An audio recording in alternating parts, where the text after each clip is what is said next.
அனைவருக்கும் இனிய நல்மாலை வணக்கங்கள். கலைமாமணி மாமி வந்திருக்கிறதுனால ஒரு பாரதியார் பாட்டோட ஆரம்பிச்சிடலாமே. பாடுங்க.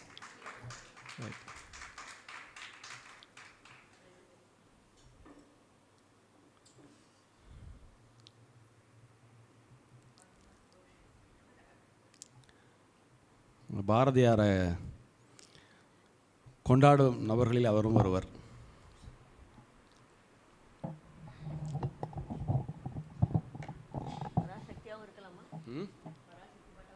தாராளமா. ஸ்ரீ குருபியோ நமஹ. எல்லோருக்கும் என்னுடைய இனிய மாலை வணக்கம். கலைக்காவலர் நமது அன்பு சகோதரர் அற்புதமாக நிகழ்த்திருக்கும் உரைக்கு முன்பு அடியனை பாட பணித்துள்ளார்கள். என்னுடைய ஹிருதய தெய்வம் என்னுடைய குருநாதர் ஸ்ரீ பாரதி அவர்களுக்கு என்னுடைய நமஸ்காரங்கள். நமக்கு தொழில் கவிதை நாட்டிற்குழைத்தல், நமக்கு தொழில் கவிதை நாட்டிற்குழைத்தல், இமைப்பொழுதும் சோராதிருத்தல், உமைக்கினியமைந்தன் நங்குடியை வாழ்விப்பான், உமைக்கினியமைந்தன் நங்குடியை வாழ்விப்பான், சிந்தையே இம்மூன்றும் செய்.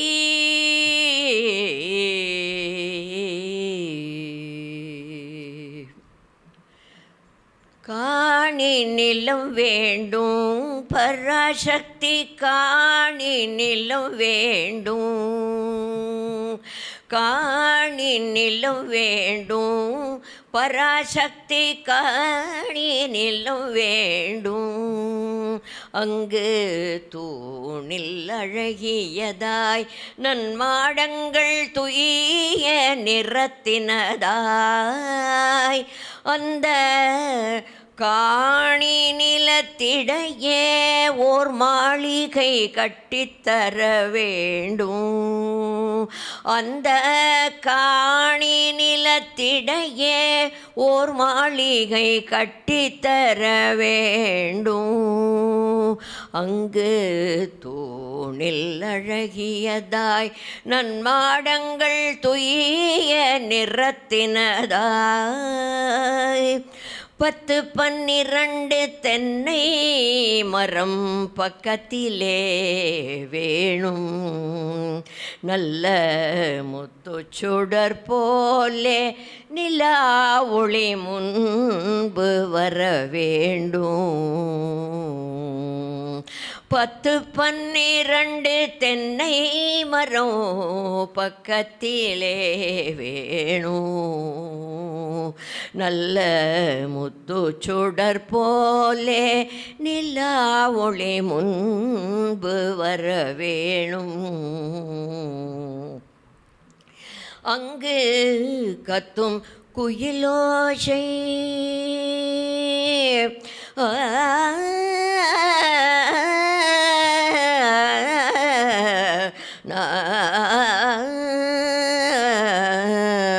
அங்கு கத்தும் குயிலோசை சற்றே வந்து காதில் பட வேணும், அங்கு கத்தும் குயிலோசை சற்றே வந்து காதில் பட வேணும்.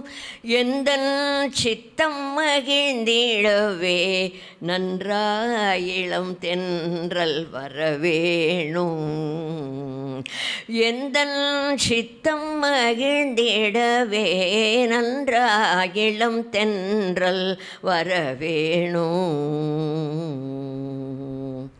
பாட்டு கலந்திடவே அங்கே ஓர் பத்தினி பெண் வேணும், பாட்டு கலந்திடவே அங்கே ஓர் பத்தினி பெண் வேணும்.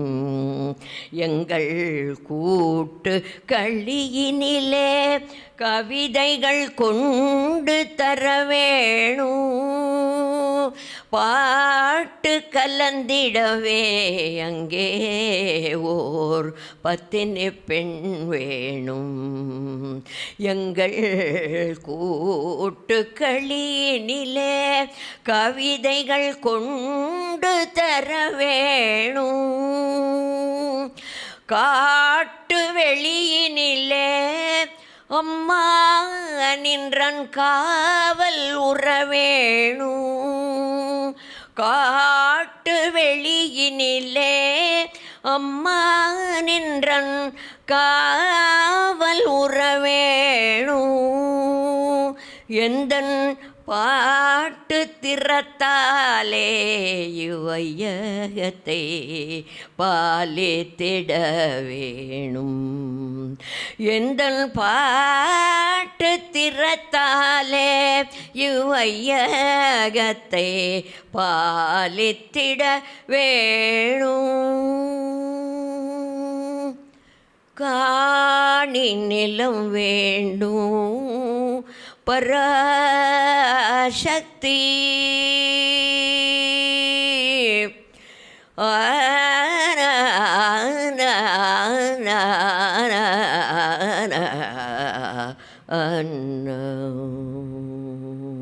வந்தே மாதரம்.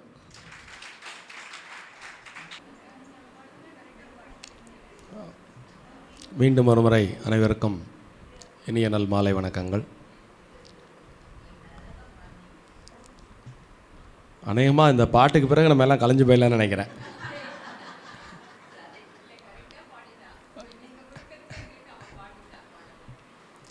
பாருங்க, என் சத்தம் எடுபடவே இல்லை பாருங்க.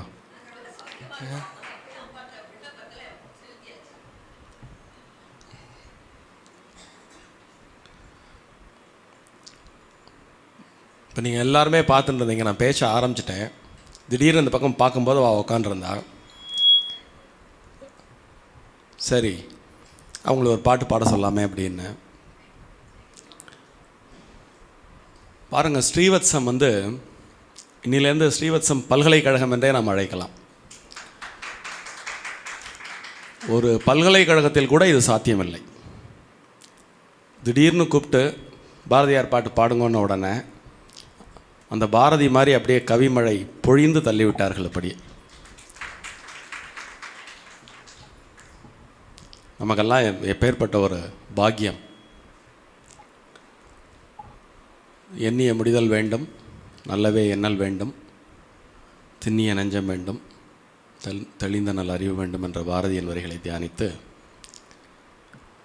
பாரதியார் பற்றி சற்று உங்களுடன் கலந்துரையாடலா, சிந்தித்தலா, பகிர்தலா, எதுவாக வேணாலும் இருக்கட்டும். அதுக்கு முன்பு எனக்கு ஒரு பெரிய ஆச்சரியம். நீங்கள் அனைவரும் அடியேனை நன்கறிவீர்கள். அடியேனுக்கு பாரதியார் பேரில் உள்ள ஈடுபாடு அப்படிங்கிறத பற்றி கேட்டால் நீங்களே ஒவ்வொருத்தரும் ஒவ்வொரு மணி நேரம் சொற்பொழிவாற்றக்கூடிய அளவுக்கு பேசுவீங்கன்னு தெரியும். அப்படி இருந்தும் சற்று காலத்தால் பின்னோக்கி அவதானித்து பார்த்தால், இந்த ஸ்ரீவத்சம் தொடங்கிய இந்த 6 ஆண்டுகளில் ஒரு முறை கூட பாரதியாரை பற்றி அடியேன் பேசவே இல்லை. மிகுந்த ஆச்சரியமாக இருந்தது.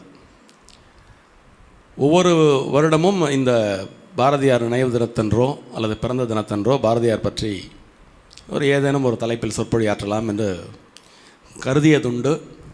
என்ன காரணத்தாலோ அது வாய்க்காமலே சென்று விட்டது. அதற்குத்தான் அந்த காலத்தில் எது நடந்தாலும் அது காலத்தின் கையில் தான் இருக்கிறது. அவனன்றி ஓரணுவும் அசையாது அப்படின்னு பெரியவங்கள்லாம் சொன்னது என்ன அப்படின்னு கேட்டிங்கன்னா, இதுதான் போல இருக்குது. ரொம்ப ரொம்ப ஆச்சரியமான ஒரு விஷயம். பாரதியார் என் உள்ளே வந்த கதை அதுவே ஒரு பெரும் கதை. ரொம்ப சிறுவனாக இருக்கும் பொழுது நான் முதல் 2ஆம் வகுப்பு படிக்கிற காலகட்டத்திலேயே என் தந்தை ஒரு பள்ளி ஆசிரியர். அவருக்கு நிறைய ஆசிரியர் நண்பர்கள் உண்டு. நாங்கள் ஒரு சிறு கிராமத்து பள்ளிக்கூடத்திலே அநேகமாக அந்த பள்ளியெல்லாம் 5 வகுப்புகளும் சேர்த்து ஒரு ஆசிரியரோ 2 ஆசிரியரோ தான் இருப்பார்கள். 2 பேர் இருப்பாங்க. அதில் ஒரு தலைமை ஆசிரியர், ஒரு துணை ஆசிரியர். தலைமை ஆசிரியர் என்ற பதவி இருப்பதனாலேயே பல நாள் பள்ளிக்கூடம் பக்கமே வரமாட்டார்.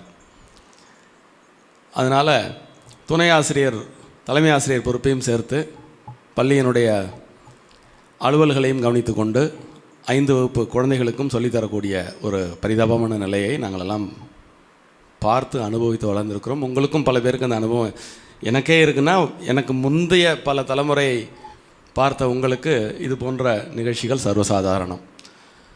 அப்படி அந்த மாதிரி பள்ளியிலுமே அத்தி பூத்தது போல் அற்புதமான ஆசிரியர் பெருமக்கள் வருவார்கள்.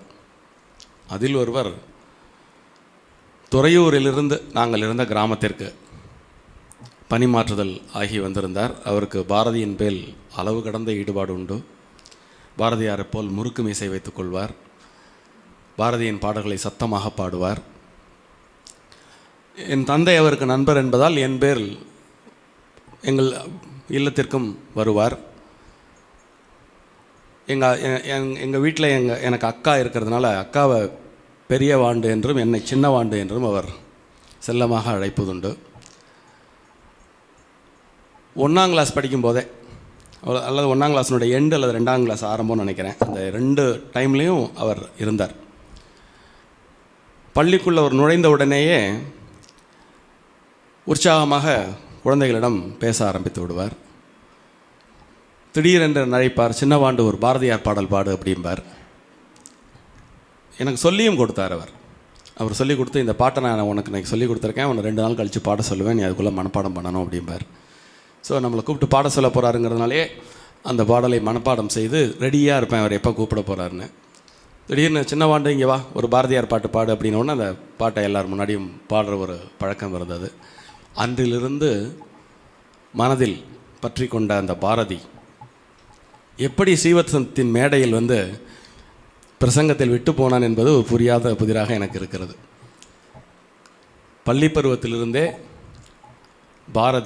பாரதியின் எண்ணங்கள், பாரதியின் எண்ணம் காட்டிய வண்ணங்கள் என் வாழ்க்கையை வளப்படுத்தியது என்று கூறினால் அது ஒரு சற்று மிகையான ஒரு கூற்றாக இருக்க முடியாது. அந்த பள்ளி பருவத்திலே புகுந்ததுனாலோ என்னவோ பாரதி அன்றிலிருந்து இன்று வரை நெஞ்சில் நீக்கமற நிறைந்திருக்கிறான். துணிச்சல் அப்படிங்கிற ஒரு விஷயம் குணமாக கைவரப்பெற்றது பாரதியின் எண்ணத்தினால் கூட இருக்கலாம். சற்று ஆழ்ந்து சிந்தித்து பார்த்தால் அவர் அதுவும் சிறு வயதிலேயே பாரதியின் பாடல்களை படித்ததினால் துணிவு அப்படிங்கிற ஒரு விஷயம் பாரதி கொடுத்த தலையாய சொத்து என்று நான் எங்குமே உறக்க சொல்லுவேன். எண்ணத்திலே தெளிவு, இந்த 4 வரி எனக்கு பாலபாடமாக ஆகிப்போன வயது பாலக வயது. எண்ணிய முடிதல் வேண்டும், நல்லவே எண்ணல் வேண்டும், திண்ணிய நெஞ்சம் வேண்டும், தெளிந்த நல்லறிவு வேண்டும். இந்த 4 வரிக்குள்ளே ஒரு மனிதனின் அற்புதமான வாழ்க்கை, வெறும் வாழ்க்கை அல்ல, அந்த ஒரு முன்னாடி ஒரு அட்ஜெக்டிவை நம்ம போடணும், ஒரு அற்புதமான ஒரு வாழ்வு இந்த 4 வரிகளுக்குள்ளே ஒளிந்திருக்கிறது என்பதை சிறு வயதிலேயே அடியேன் கண்டுகொண்டேன். அதனால் பாரதியை நான் என்றுமே மனதளவில் விட்டதே இல்லை. அப்படி என்ன பாரதி என்ற கவிஞன் வசத்தி அப்படிங்கிற ஒரு கேள்வி எழலாம்.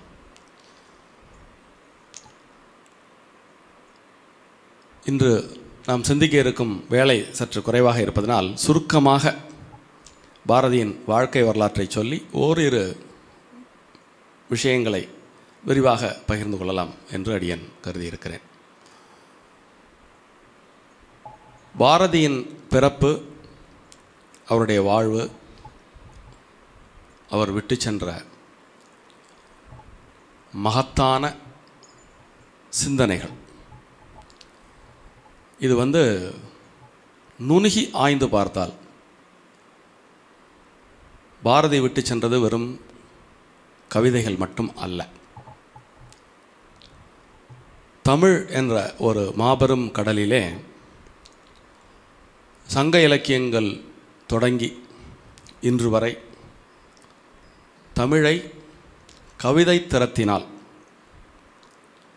கவிதையின் வளமையினால், கருத்து வன்மையினால் எத்தனையோ கவிஞர்கள் ஏற்றம் பெறச் செய்திருக்கிறார்கள்.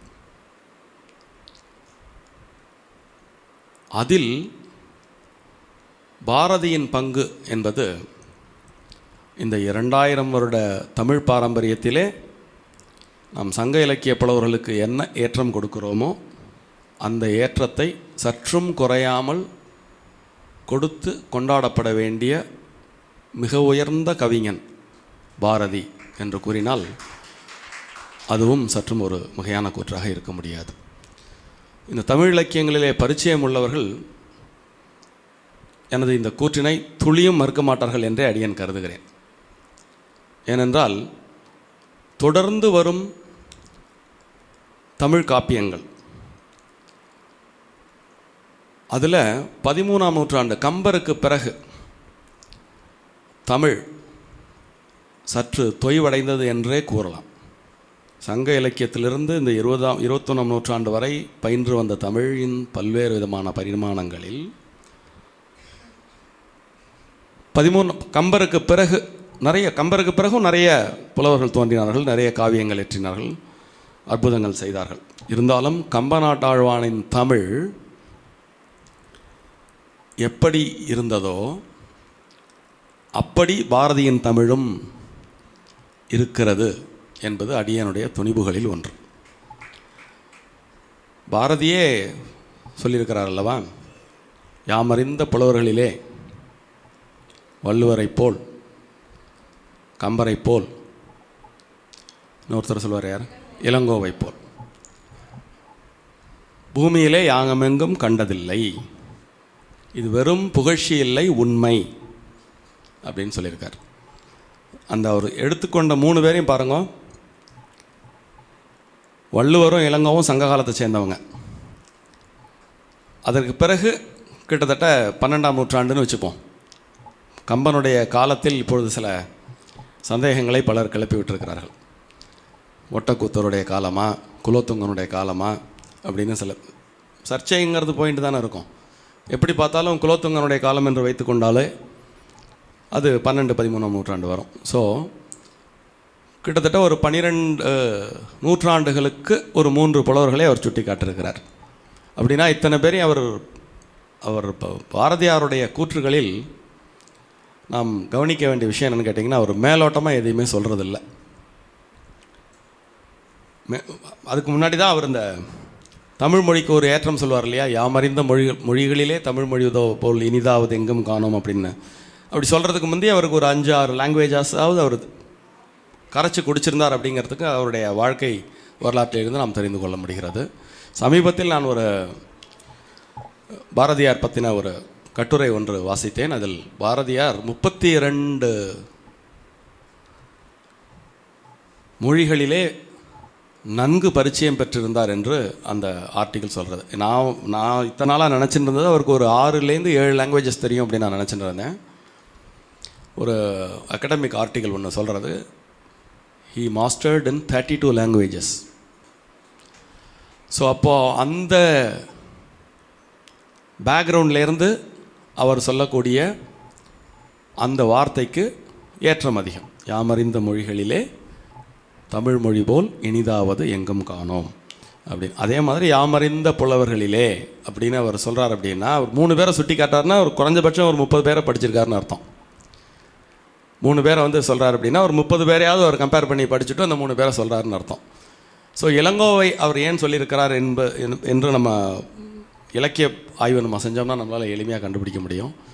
பலமுறை நம்ம இதே அரங்குகளில் பல்வேறு தலைப்புகளில் பேசும்பொழுது சிலப்பதிகாரத்தினுடைய பல பகுதிகளை நாம் சுட்டி காட்டி பேசியிருப்பதிலிருந்தே நமது இலக்கிய வளர்ச்சியில் சிலப்பதிகாரத்தினுடைய பங்கு அப்படின்னு தனியாக பேசலாம். ஏன்னா சிலப்பதிகாரம் அத்தனையும் தொட்டு காட்டக்கூடிய ஒரு பிரம்மாண்டமான ஒரு படைப்பு. அதை எழுதியவர் இளங்கோ. வள்ளுவர் பற்றி உங்களுக்கு எல்லாருக்குமே தெரிஞ்ச ஒரு விஷயம்.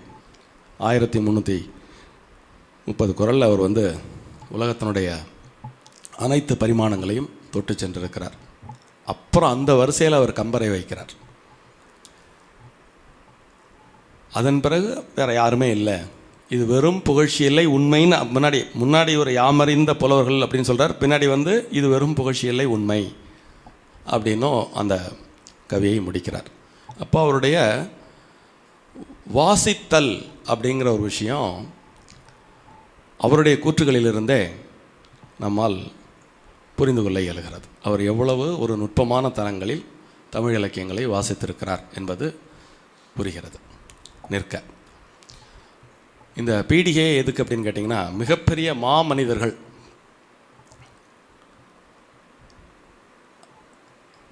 புறக்காரணங்களால் உருவாவதில்லை. அவர்களுடைய வருகை காலத்தின் கட்டாயம்.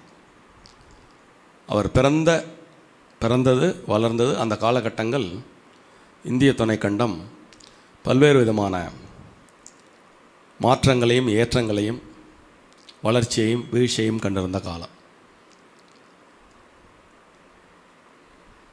நம்ம நிறைய கதைகள் படிச்சிருப்போம். இந்த சுதந்திரம் சம்பந்தமான கதைகளை படிக்காதவர்களோ பார்க்காதவர்களோ கேட்காதவர்களோ இல்லை. வெள்ளைக்காரன் நம்மளை அடிமைப்படுத்தியிருந்தான்.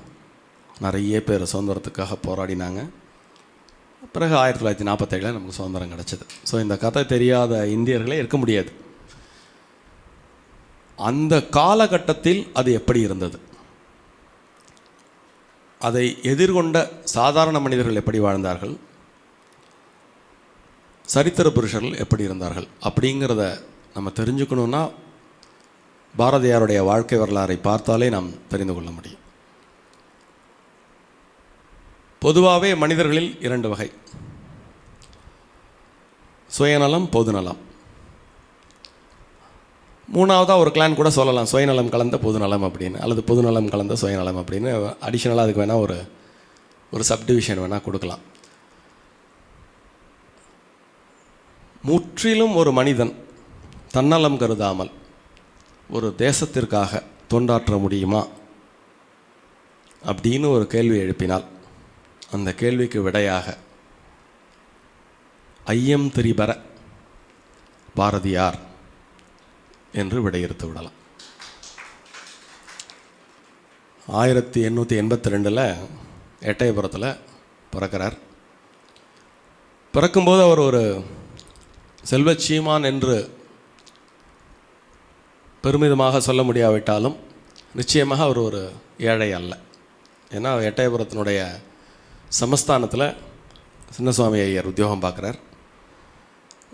நல்ல கௌரவமான வேலை, வீடு வாசல் மனைவி மக்கள்னு ரொம்ப நல்ல அந்தஸ்தில் தான் அவர் இருக்கார். அப்பா பேர் சின்னசுவாமி ஐயர், அம்மா பேர் லக்ஷ்மி அம்மாள். சுப்பிரமணியன் அப்படிங்கிற பெயரை அவருக்கு பெற்றோர்கள் சூட்டுகிறார்கள். சின்ன வயசுலேயே அரண்மனைக்கெல்லாம் போயிட்டு வரக்கூடிய ஒரு வாய்ப்பு அவருக்கு கிடைக்கிறது. அப்பொழுதே சிறு குழந்தையாக இருக்கும் பொழுதே தமிழில் அவருக்கு அளவு கடந்த ஈடுபாடு, நிறைய அற்புதமாக 5 வயதிலேயே அவர் அற்புதமாக பேசியிருக்கிறார். பெரும் புலவர்களுடன் வாதம் செய்திருக்கிறார் என்பதெல்லாம் பல பேர் எழுதிய, அவரை பாரதியாரை நேரில் பார்த்து அவருடன் பழகி சிலர் எழுதிய பயோகிராஃபிலிருந்தே நமக்கு தெரியறது. ஸோ 5-6 வயதிலேயே அவர் ஒரு பிரம்மாண்டமான ஒரு புலமையை வெளிப்படுத்தக்கூடிய ஒரு ஆற்றலுடன் அவர் விளங்கியிருக்கிறார். அவருக்கு 5 வயசு இருக்கும்பொழுது அவங்க அம்மா தவறிடுறாங்க. அது ஒரு மிகப்பெரிய இழப்பு அவருக்கு. அதனுடைய தாக்கம் என்பதை அவர் கவிதையிலே, அந்த இளம் வயதில் தாயை இழந்த அந்த துக்கம் என்பது நிச்சயமாக அவரை பாதித்திருக்கிறது. அந்த பாதிப்பிலிருந்து மீண்டு வர அவருடைய கவிதை உள்ளம் ஆறுதல் அளித்திருக்கிறது என்பதை அவர் எழுதிய சுயசரிதை, பாரதியார் சுயசரிதையாக ஒரு 49 பாடல்கள் எழுதியிருக்கிறார். அதில் அங்கங்கே அதை கொஞ்சம் நம்ம நல்லா டீகோட் பண்ணி பார்த்தோம்னா அவருடைய அந்த இளமை காலத்தில் அவர் அனுபவித்த உணர்வுகளை நம்மால் புரிந்து கொள்ள முடியும். ஸோ 5 வயதில் தாயை இழக்கிறார். அதன் பிறகு தந்தைக்கு மறுமணம் செய்விக்கப்படுகிறது. மற்ற ரெகுலராக வரக்கூடிய கதைகள் மாதிரி சித்தி கொடுமையெல்லாம் அவர் அனுபவிக்கலை. அவருடைய சிறிய தாயார் அவரை நன்றாக பார்த்து கொண்டார். ஒரு 7-8 வயசுலலாம் அவர் ரொம்ப பிரமாதமாக தமிழில் ஒரு பெரும் வித்தகராக மாறுகிறார். ரொம்ப ஒரு சிறு வயதிலேயே, ஒரு 11 வயசுலேயே அவருக்கு எட்டயபுரம் சமஸ்தானத்தில் பல பெரும்புலவர்களுடன் வாதம் செய்து அதில் வென்று பாரதி என்று ஒரு சமஸ்தானத்தில் பட்டம் கொடுத்து கௌரவிக்கப்படுகிறார். எட்டயபுரம் சமஸ்தானத்தில் அவருக்கு அந்த டைமில் அவருக்கு வயசு 11. அதன் பிறகு படிப்புக்காக நெல்லைக்கு செல்கிறார். ஒரு 2-3 வருடங்கள் ஹிந்து காலேஜ் திருநெல்வேலி அங்கு பாடம் பயில்கிறார். இந்த டிரான்சிஷன் பார்த்திங்கன்னா கொஞ்சம் சிரமமான ஒரு காலகட்டம். அவருடைய தந்தை ஒரு வசதியானவர் என்று நான் கூறியிருந்தேன் ஆரம்பத்தில். ஆனால் எல்லாருக்கும் பார்த்திங்கன்னா விதின்னு ஒன்று இருக்கு இல்லையா? பேசாமல் அவருக்குன்னு ஒரு உத்தியோகம் இருந்தது, நல்ல சம்பளம் இருந்தது, சொந்த வீடு இருந்தது, ஊரில் மரியாதை இருந்தது. ஆனால் அவருக்கு ஒரு பெரிய தொழிலதிபர் ஆகணும்னு ஆசை. அந்த காலத்தில் இந்த இண்டஸ்ட்ரியலைசேஷனில் திருநெல்வேலியில் திருநெல்வேலி மதுரை மாவட்டங்களில் தமிழ்நாட்டில் ப்ரீ இண்டிபெண்டன்ஸில் பார்த்திங்கன்னா தொழிற்கூடங்கள் வந்த மாவட்டங்கள் தென் மாவட்டங்கள். அதுக்கு ஒரு காரணம் தூத்துக்குடி பக்கத்தில் இருக்கிறது ஒரு காரணம். தூத்துக்குடி ஹார்பருக்கு பிரிட்டிஷ்லேருந்து நிறைய போக்குவரத்து இருந்ததுனால அவர் ஒரு சில மிஷினரிஸை ஒரு விஷயத்துக்காக ஆர்டர் பண்ணுறார்.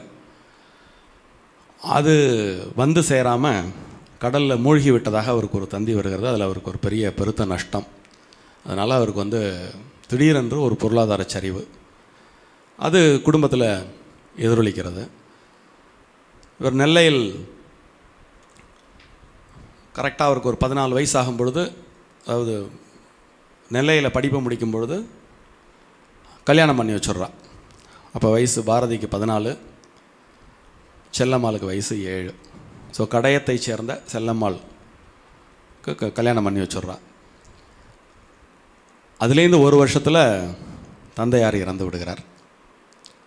கல்யாணமான அடுத்த வருடம் தந்தையார் இறந்து விடுகிறார். ஸோ பொருளாதார பிரச்சனையும் பெரும் பிரச்சனையாக இருக்குது. கல்யாணம் வேறு பண்ணிட்டாச்சு.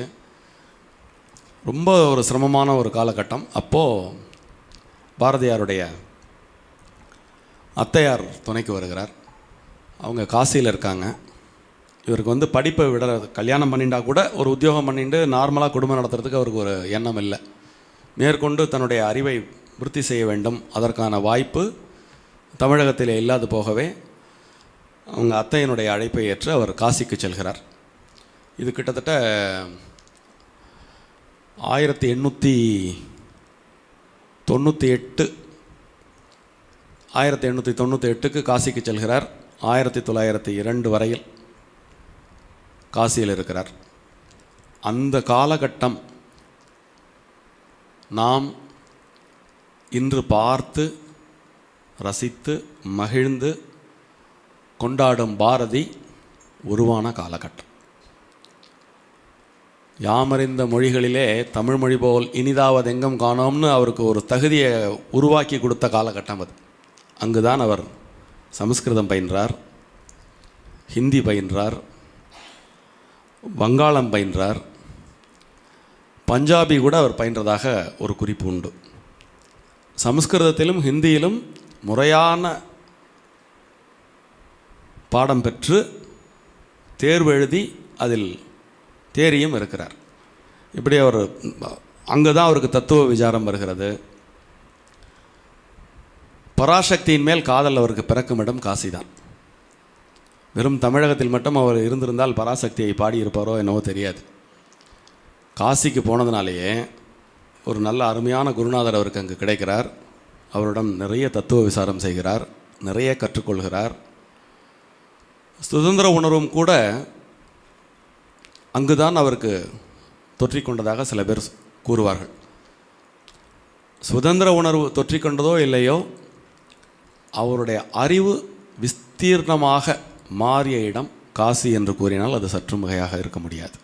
ஸோ 1902 காலகட்டத்திலே எட்டயபுரம் மகாராஜா அங்கே சென்றிருந்த பொழுது அவர் ஒரு அரசியல் நிகழ்வுக்காக சென்றிருந்தார். அதை முடித்துவிட்டு பாரதியின் வீட்டிற்கு அங்கே இங்கேருந்து போனாக்க அவங்க மாமாரும் அந்த அத்தையும் பேரும் ரொம்ப செல்வாக்காக காசியிலே இருந்தவர்கள். தமிழகத்திலிருந்து யாரேனும் முக்கியஸ்தர்கள் போனால் அவர்களை வரவழைத்து தங்க வைத்து சாப்பாடு போட்டு விருந்தோம்பி அனுப்புவது அவர்களுடைய வழக்கம். அதுபோல் எட்டயபுரம் மகாராஜாவை அவர்கள் ஹோஸ்ட் செய்திருந்தார்கள் அந்த காலகட்டத்தில். அப்பொழுது அவர் பாரதியாரை பார்த்து, நான் பாரதியை அழைத்து கொண்டு சென்று விடுகிறேன் என்னுடன் அப்படின்னு சொல்லிட்டு எட்டயபுரம் மகாராஜா காசியிலேருந்து அவரை கூட்டின்னு வந்துடுறார். அவரும் சரி ரொம்ப உற்சாகமாக ஊருக்கு போகிறோன்னு கிளம்பி வந்துடுறார். ஆனால் மகாராஜாவோட அவரால் குப்பை கொட்ட முடியல. ஏன்னா இவருடைய சிந்தனை சிறகடித்து பறப்பது, ஒரு இடத்தில் அடைத்து வைக்க முடியாது அவரை.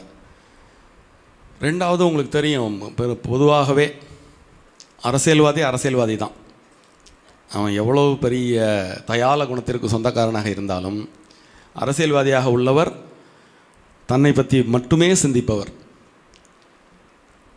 இது ஒரு உலகத்தின் முரண்களில் ஒன்று. இப்போ நம்ம அது தனி டாபிக், நம்ம தனியாக இன்னொரு நாளைக்கு அதை சிந்திப்போம். உலகத்தின் முரண்களில் ஒன்று.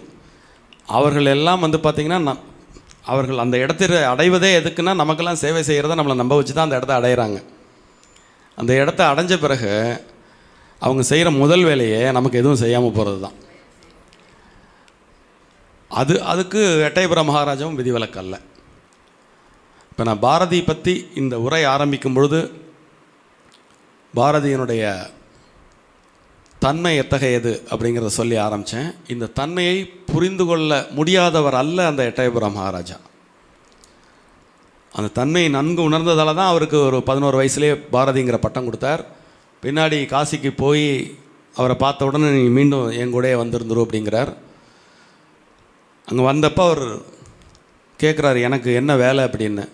என்னுடைய தோழனாக பேசாமல் உண்டு உறங்கி மகிழ்ந்து அவ்வப்பொழுது விவாதங்களில் கலந்து கொண்டால் போதுமானது அப்படிங்கிறார். அது இவரால் முடியாது. இவருக்கு பெரும் கனவுகள்.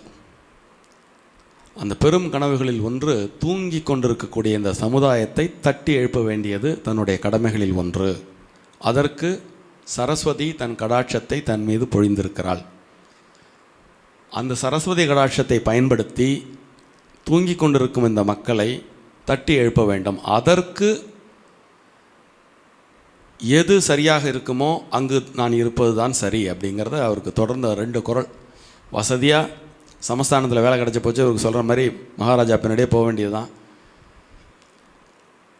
பிரம்மாண்டமாக இருந்திருப்பார், சந்தோஷமாக இருந்திருப்பார், வாழ்க்கையை அனுபவிச்சிருந்திருப்பார். ஆனால் அவருடைய மனம் அதற்கு இடம் கொடுக்கவில்லை. பணமே இல்லாட்டாலும் பரவாயில்ல அப்படின்ட்டு மதுரையில் ஒரு 1904 அநேகமாக அக்டோபர் மாதம்னு நினைக்கிறேன், மதுரையில் ஒரு தமிழாசிரியராக கொஞ்ச நாளைக்கு வேலை செய்கிறார். எட்டயபுரத்து இந்த உத்தியோகத்தை விட்டுட்டு மதுரைக்கு போயிடுறார். 17 ரூபா சம்பளம் அவருக்கு ஒரு மாதத்துக்கு. அந்த வேலைக்கு அவர் வாங்கின சம்பளம் 17 ரூபாய். 17.5 ரூபாய், துல்லியமாக சொல்லணும்னா 17.5 ரூபாய் பர் மந்த். சந்தோஷமாக இருக்கார். ஆனாலும் மனசுக்குள்ளே அவருக்கு ஒரு அரிப்பு. அங்கேயாவது பரவாயில்ல, ராஜா ஒரு பெரிய இடம், என்றைக்காவது ஒரு நாளைக்கு வாய்ப்பு வந்தாலும் பேசினா ஒரு 100 பேர் கேட்பா, நம்முடைய கருத்துக்கள் ஒரு 100 பேரை போய் சென்றடையும். பள்ளிக்கூடத்துலலாம் சின்ன பசங்கள்கிட்ட நம்முடைய எண்ணங்களை எப்படி நம்ம வெளிப்படுத்துறது. இருந்தாலும் பசங்களை அவர் அந்த வேலையை நல்லா செய்கிறார். அவங்க முடிஞ்ச வரைக்கும் சின்ன பசங்களுக்கு தேசபக்தியை ஊட்டுகிறார். அந்த நேரத்தில் தான் அவருக்கு சுதேசமித்திரனில் ஒரு வாய்ப்பு வருகிறது. 1904 நவம்பர் சென்னைக்கு வருகிறார். சுதேசமித்திரனில் உதவி ஆசிரியராக பொறுப்பு. ரொம்ப உற்சாகமாக, காசு பணத்தை பற்றிலாம் அவர் கவலைப்படலை. தன்னுடைய செய்தி, தன்னுடைய சிந்தனை சமுதாயத்தை சென்றடைகிறது அப்படிங்கிற அந்த ஒரு எண்ணமே அவருக்கு மிகுந்த உற்சாகத்தை கொடுத்தது. அதனால் சுதேசமித்திரனில் வேலை செய்கிறார். இருந்தாலும் ரொம்ப நுட்பமான தளங்களில் நம்ம மேலோட்டமாக சுதேசமித்ரன், இந்தியா, ஒரு பத்திரிகை உலகத்தில் அவருடைய கான்ட்ரிபியூஷன்ஸ் அப்படிங்கிறத பற்றிலாம் நம்ம நிறைய படிச்சிருப்போம். சுதேசமித்ரன் மட்டுமே அவருடைய எண்ணங்களை வெளிப்படுத்துவதற்கு போதுமானதாக இல்லை. ஏனென்றால் பிரிட்டிஷ் அரசாங்கத்தினுடைய கடிபிடி பத்திரிகைகள் மேல் கடுமையாக இருந்த காலம் அது. அதனால் ஓரளவுக்கு தான் அவங்க புரட்சிகரமான கருத்துக்களை அதில் வெளியிட முடியும். ஸோ பாரதியாரை நல்ல நீங்கள் பழைய சுதேசமித்ரன் பத்திரிகைலாம் உங்களுக்கு கிடச்சதுன்னா எடுத்து நீங்கள் பார்க்கலாம். பாரதியாருடைய தமிழ் புலமை மீது அபாரமான நம்பிக்கையும் மரியாதையும் வைத்திருந்தார் ஜி. சுப்பிரமணிய ஐயர். நெஞ்சார நேசித்தார், மனமாற வாய்ப்பு கொடுத்தார். ஆனால் அந்த வாய்ப்பில் ரெஸ்ட்ரிக்ஷன்ஸ் உண்டு. பாரதியாரை தலையங்க எழுத சொன்னால் அவர் எப்படி எழுதுவார்? இப்போ யோசிச்சு பாருங்க, கடுமையாக எழுதுவார்ல. அதனால் பாரதியாருக்கு தலையங்க எழுதுகிற வாய்ப்பே அவர் கொடுக்கல. மொழிபெயர்க்கக்கூடிய நிறைய, அவருக்கு ஆங்கிலத்தில் பெரும் புலமை இருந்ததனால், சம்ஸ்கிருதத்தில் பெரும் புலமை இருந்ததனால், ஹிந்தியில் பெரும் புலமை இருந்ததனால் நிறைய மொழிபெயர்ப்புக்கு அவருக்கு வாய்ப்பு கொடுத்தாங்க. நிறைய மொழிபெயர்ப்பு கட்டுரைகளுக்கு அவர் அதில் ஒரு டைம் நொந்து போயிருக்கார். அவர் அதை மண்டையம் ஸ்ரீனிவாச ஐயங்காருடைய பொண்ணு யதுகிரி கிட்ட அவர் ஷேரே பண்ணியிருக்கார். அது வாராகிட்டையும் ஷேர் பண்ணியிருக்கார். எல்லாம் சரி, சுப்பிரமணிய ஐயர் எனக்கு தலையங்க எழுதுறதுக்கே வாய்ப்பு கொடுக்க மாட்டேங்கிறார் அப்படின்னு. இந்த காலகட்டத்தில் 1905 இந்திய வரலாற்றின் மிக முக்கியமான ஒரு ஆண்டு. 1905 வங்கப்பிரிவினை. 1905க்கு முன்பு, அதாவது 1857 தொடங்கிய முதல் இந்திய சுதந்திர போர், அதில் கிட்டத்தட்ட இந்தியர்கள் படுதோல்வி அடைந்தனர் அப்படின்னே சொல்லலாம். ஏன்னா ஒரு பெரிய எழுச்சி ஏற்பட்டது, அது அப்படியே அடங்கி போச்சு. அப்புறம் 1885 இந்திய தேசிய காங்கிரஸ் வந்தது. கொஞ்சம் அதுக்கு இந்திய தேசிய காங்கிரஸ் வந்த பிறகு அங்கொன்றும் இங்கொன்றுமாக சுதந்திர போராட்டங்கள், சுதந்திர போராட்ட தியாகிகள், போராட்ட வீரர்கள் அப்படின்னு ஒரு கிளான் ஃபார்ம் ஆச்சு. அப்போ அது ஒரே குரூப்பாக மட்டும்தான் இருந்தது. இந்த 1905 வங்கப்பிரிவினை வந்தவுடன் இந்த சுதந்திர போராட்ட குழு இரண்டாக பிரிந்தது. ஒரு தீவிரவாத குழு, ஒரு மிதவாத குழு அப்படின்னு. ஸோ இவர் பத்திரிகை உலகத்திற்கு போன உடனேயே இப்படி ஒரு பெரும் மாற்றம் ஏற்பட்டது. இவர் ஒரு தீவிரமான தேசபக்தர். மிதவாதத்தில் அன்பு உண்டு. பாரதியார் காட்டிய அன்பு, உயிர்களிடத்தில் அன்பு வேணும் அப்படின்னு சொன்னவர். இப்போ மனுஷங்கள்ட்ட அன்பு வேணான்னு சொல்வார் அவர். இருந்தாலும் இந்த சுதந்திரம் அப்படிங்கிற ஒரு விஷயம்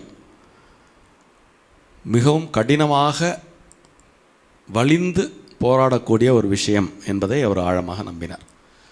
அப்போ தான் அவர் 1905 எண்ட்லேயே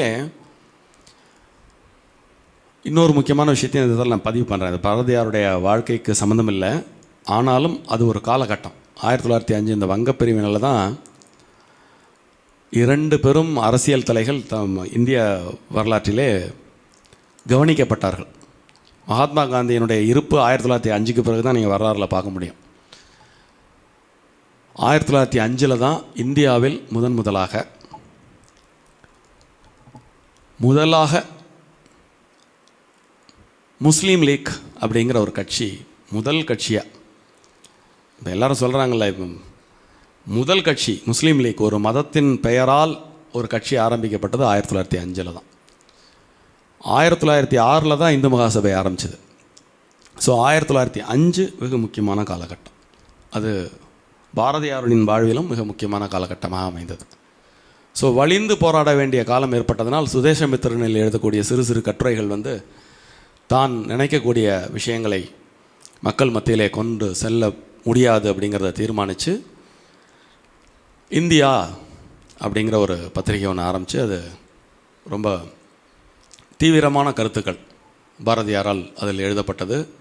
நிறைய பேர் அதில் உத்வேகம் பெற்று தேச விடுதலைக்கு போராட தயாரானார்கள். 1905 அவர் ஒரு தடவை காசியில் ஒரு காங்கிரஸ் மீட்டிங்க்கு அவர் போயிட்டு வந்தார். 1906 1907 சூரத் காங்கிரஸ் அங்கே போயிட்டு வர்றார். 1908 இந்த இந்தியா பத்திரிகையினுடைய தீவிரம் வந்து பிரிட்டிஷ் அரசாங்கத்தால் கடுமையாக கவனிக்கப்பட்டு ரொம்ப தீவிரமாக போராடுறவங்க எல்லாரையும் ஜெயிலில் தூக்கி போடக்கூடிய ஒரு காட்சி அரங்கேறுகிறது. அப்போ தான் வ.உ. சிதம்பரம் பிள்ளையெல்லாம் தண்டிக்கப்படுகிறார். அந்த டைமில் பாரதியாரும் சேர்ந்து உள்ளே போயிருக்க வேண்டியது. இதில் பாரதியார் ஏன் போல் அப்படின்னா, சுதேசமித்திரனாக இருக்கட்டும் இந்தியாவாக இருக்கட்டும் அவர் தலைமை ஆசிரியர் அல்ல. அந்த பத்திரிகையில் அவர் கட்டுரையாளர், உதவி ஆசிரியர் அப்படிங்கிறதுனால அவர் பேரில் சார்ஜ் ஷீட் போட்டு அவரை அந்த நேரத்தில் அவரை கவர்மெண்ட் தண்டிக்கலை. அப்போ தான் எல்லோரும் சொல்கிறாங்க, ஃப்ரெஞ்சு வந்து பாண்டிச்சேரி வந்து ஃப்ரெஞ்சோட ஆதிக்கத்தில் இருந்த பீரியட். ரெஸ்ட் ஆஃப் இந்தியா வந்து பார்த்திங்கன்னா பிரிட்டிஷ் இந்தியா, புதுச்சேரி வந்து ஃப்ரெஞ்சு இந்தியா. அதனால் இந்த பிரிட்டிஷ் இந்தியாவோட சட்டத்திட்டம் உங்களை பாதிக்கக்கூடாது அப்படின்னா நீங்கள் புதுச்சேரிக்கு போயிருங்க. உங்களுடைய இந்த விடுதலை வேட்கை, நீங்கள் ஊட்டக்கூடிய இந்த விடுதலை உணர்வு மக்களுக்கு தொடர்ந்து சென்றடைய வேண்டும் என்றால் பிரிட்டிஷ் இந்தியாவிலிருந்து ஃப்ரெஞ்சு இந்தியாவிற்கு நீங்கள் போக வேண்டும் என்று உற்ற நண்பர்கள் எல்லாம் கூறியதை ஏற்றுக்கொண்டு அவர் அந்த 1908 காலகட்டத்தில் புதுச்சேரிக்கு இடம்பெயர்கிறார். புதுச்சேரியிலுடைய அந்த பாரதியின் வாழ்வு தனியாக அவதானிக்கப்பட வேண்டிய ஒன்று. இன்ஃபேக்ட் பின்னாடி அரவிந்தரெல்லாம் வந்து பார்த்திங்கன்னா அவரும் ஒரு பெரிய தேசிய சிந்தனையாளர். அவர் ஒரு ஆன்மீகவாதியாக அறியப்பட்டாலும் இந்திய தேசிய போராட்டத்திற்கு பல வகைகளில் உதவி இருக்கிறார், மிக கடுமையாக போராடி இருக்கிறார். அவரும் அந்த காலத்தில் பிரிட்டிஷ் கவர்மெண்ட்டால் அரெஸ்ட் பண்ணப்படலாம் அப்படின்ற ஒரு நிலைமை இருந்த பொழுது பாரதியார் இது மாதிரி புதுச்சேரியில் அவர் சௌரியமாக இருந்துருக்கார். புதுச்சேரியிலிருந்து அவர் சுதேசமித்திரனுக்கும் கட்டுரைகள் எழுதுவார், இந்தியா பத்திரிகைக்கும் கட்டுரை எழுதுவார். இந்த 1908-09 காலகட்டத்தில் இந்தியா பத்திரிகைகள் இவர் எழுதிய பல கட்டுரைகள் மிகப்பெரிய சுதந்திரத்தீயை கிளப்பி இந்த பத்திரிகையை முடக்கிற அளவுக்கு அது போயாச்சு. கிட்டத்தட்ட 1909 10 இந்தியா பத்திரிகை முடக்கப்பட்டு விட்டது. அந்த காலகட்டத்தில் அரவிந்தரை புதுச்சேரிக்கு பாரதியார் தான் அழைக்கிறார். பாரதியின் அழைப்பின் பேரிலே தான் அரவிந்தர் வந்து புதுச்சேரிக்கு வருகிறார். புதுச்சேரிக்கு வந்த பிறகு நீண்ட காலம் அதற்கு பிறகு பாரதியார், அரவிந்தர், வாவேசு ஐயர், வாரா இவங்கெல்லாம் வந்து பலமுறை அரவிந்தருடைய இல்லத்திலும் கடற்கரையிலும் கூடி அவர்கள் பாண்டிச்சேரியில் இருந்த காலகட்டத்தில் இந்திய சுதந்திரத்திற்கு என்னெல்லாம் பண்ணணுங்கிறத நிறைய விவாதித்து நிறைய விஷயங்கள் செய்திருப்பதை இவர்களுடைய வாழ்க்கை வரலாறிலிருந்து நம்மால் தெரிந்து கொள்ள முடிகிறது. 1912 காலகட்டத்தில் பாரதியாருடைய வாழ்க்கை வந்து ரொம்ப அந்த காலகட்டத்தில் தான் அவர் ஒரு மிகப்பெரிய இலக்கியவாதியாக ஒரு பரிமாணம் பெறுகிறார். கண்ணன் பாட்டு, குயில் பாட்டு, பாஞ்சாலி சபதம் இதெல்லாம் இயற்றப்படக்கூடிய ஆண்டு 1912. 14 to 17 மறுபடியும் பார்த்திங்கன்னா ஒரு கண்டிஷன். 1914 18 வரைக்கும் முதல் உலகப் போர் நடக்கிறது. முதல் உலகப் போர் நடக்கும் பொழுது பாரதியாருடைய எண்ணங்கள் எவ்விதம் இருந்தது, அவர் எப்பேற்பட்ட ஒரு அரசியல் வித்தகராகவும் இருந்திருக்கிறார், தொலைநோக்கு பார்வையுடன் அவர் எப்படிப்பட்ட கருத்துக்களை கூறியிருக்கிறார் என்பதை அவருடன் இணைந்து பயணித்த வாரா அவர்கள் எழுதிய புத்தகத்திலே பதிவு செய்திருக்கிறார். வாராவும் பாரதியாரும் அந்த அரசியல் சூழலை நன்கு உள்வாங்கி பாரதியார் வெளிப்படுத்திய கருத்துக்களை வாரா தன்னுடைய நூல்களில் பதிவு செய்திருக்கிறார். அவர் ரொம்ப அழகாக சொல்லியிருக்கார், இந்த 1914 இந்த யுத்தம் முடிஞ்ச பிறகே நமக்கு விடிவு காலம் வந்துவிடும். அது வந்து பொய்யல்ல. நீங்கள் நல்ல வரலாற்றை ஊர்ந்து கவனிச்சிங்கன்னா இங்கே உள்ள சில பேர் அந்த சூழலை சரியாக பயன்படுத்தலை. 1917 14 18 வரைக்கும் நடந்த முதல் உலகப் போர், பாரதியார் சொல்லியிருக்கார், பிரிட்டிஷ் இந்த போரிலே வெற்றி பெற்றாலும் பொருளாதாரத்தை இழந்து விடுவார்கள், அவர்களுடைய அந்த சங்கிலி தொடர் போல் இருக்கக்கூடிய நிர்வாக செயின் அறுந்து விழுந்துவிடும், அதனால் இந்தியாவின் மேல் உள்ள அவர்களுடைய பிடி தளரும். அந்த நேரத்தில் இந்தியர்கள் விழிப்புற்று கடுமையாக போராடினால் சுதந்திரத்தை 1919 வாக்கிலேயே நாம் பெற்றுவிட முடியும் அப்படிங்கிறத 14-15 காலகட்டத்தில் பாரதியார் சொல்கிறார். ஒரு வரலாற்று மாணவனாக இக்கருத்தை நான் முழுமையாக வழிமொழிகிறேன். அந்த காலகட்டங்களில் இந்த சூழலை பயன்படுத்திய சில நாடுகளும் உண்டு, அது தனியாக வேற ஒரு நாள் நம்ம விவாதிக்கலாம். இந்தியாவும் அதை பயன்படுத்த அரசியல் சூழல் நன்றாகவே வந்தது. ஆனால் இந்தியா அந்த தருணத்தை விட்டுவிட்டது. ஒரு கவிஞராக, ஒரு எழுத்தாளராக, தேசப்பற்றாளராக அவர் நிறைய விஷயங்களை பதிவு செய்திருக்கிறார். 1918 நவம்பர் மாதம் 12ஆம் தேதி நினைக்கிறேன் முதல் உலகப் போர் முடிவுக்கு வருகிறது. ஆனால் இந்திய அரசியல் சூழலில் எவ்வித மாற்றமும் இல்லை. வாரா அவரிடம் சொல்லவே சொல்லியிருந்தாராம், நீங்கள் என்னமோ முதல் உலகப் போர் முடிந்தவுடன் இந்தியா சுதந்திரம் அடைந்துவிடும் என்று கூறினீர்களே, ஒன்றும் நடக்க காணோமே அப்படின்னு. அவர் பாரதியார் ஒன்றும் பதிலே சொல்லலை. அந்த காலகட்டத்தில் அவர் சரியாக புதுச்சேரியிலிருந்து வெளியில் போகணுங்கிற எண்ணம் அவருக்கு அப்போ தான் வருது. 1918 நவம்பர் மாதம் இறுதியில் அவர் புதுச்சேரியிலிருந்து வெளியில் போகிறார், அரெஸ்ட் ஆகிறார். ஒரு 2 மாதங்களோ என்னமோ கடலூர் சிறையில் இருக்கிறார். அதன் பிறகு கடையத்திற்கு சென்று விடுகிறார். கடையத்தில் அவருடைய வாழ்க்கை அது ஒரு வித்தியாசமான ஒரு வாழ்க்கை. அது தனியாக அதுவும் டிஸ்கஸ் பண்ணப்பட வேண்டிய ஒரு விஷயம். அது கடையத்தில் இருக்கும்பொழுது அவர் அடிக்கடி சென்னை செல்வதுண்டு. அப்படி 1919 மகாத்மா காந்தி அவர் மீட் பண்ணுற அந்த காட்சி ஒரு சுவையான காட்சி. 1919 மார்ச் மாதம் வாக்கில் சென்னைக்கு வருகிறார். சென்னையில் அவர் கடற்கரையிலே பல கூட்டங்களை அப்பொழுது போட்டு விடுதலை வேட்கை இளைஞர்களுடைய தூண்டுவது அவருடைய வழக்கம். அதுபோன்று ஒரு நிகழ்ச்சியின் பொழுது மகாத்மா காந்தி சென்னையில் ராஜாஜியினுடைய இல்லத்தில் தங்கியிருப்பதாக கேள்விப்பட்டு அவரை அந்த கூட்டத்திற்கு அழைத்து இருவரும் உரையாற்றினால் நன்றாயிருக்கும் என்று கருதி பாரதியாரை அழைப்பதற்கு ராஜாஜியின் இல்லம் செல்கிறார். அங்கே வாசலில் வாரா தான் காவலாளி, யாரையும் உள்ளே விடக்கூடாது, முக்கியமான மீட்டிங் நடந்துட்டுருக்கு அப்படின்னு. அந்த மீட்டிங்கில் மகாத்மா காந்தி, ராஜாஜி, மகாத்மா காந்தியோட உதவியாளர் எல்லோரும் டிஸ்கஸ் பண்ணிட்டு இருக்காங்க. வெளியில் இவர் உள்ளே போகும்பொழுது இவரை உள்ளே விடலை. பட் இவர் ரொம்ப ஒரு ஆளுமையான மனிதர். வாராவினுடைய நண்பராக இருந்தாலும் வாரா இவருடைய இல்லாத டைமில் பாரதியாரை பற்றி எப்படி பேசுகிறாரோ, கட்டுப்படுத்தலாம் அப்படின்னு நினைக்கிறாரோ, ஆனால் பாரதியாரை பார்த்துட்டாருன்னா அடங்கிடுவார் அவர். அது மாதிரியான ஒரு 2 பேரும் நண்பர்கள் தான். ஆனால் பாரதியாருடைய இருப்பு அவர் ஒரு ரத்தமும் சதையும் கூட நிற்கும் பொழுது பாரதியார் சொல்ல அவரால் தட்ட முடியாது. ஸோ இதை எதுக்கு நான் சொல்கிறேன்னா, காந்திஜியும் ராஜாஜியும் பேசின்னு இருக்கும்பொழுது ஒருத்தர் அனுமதி இல்லாமல் எப்படி உள்ளே போனாருங்கிற கேள்வி நிறைய பேருக்கு வரும். கேட் கீப்பராக இருக்கக்கூடிய வாரா பாரதியாரை உள்ளே போகக்கூடாதுன்னு சொல்ல முடியல.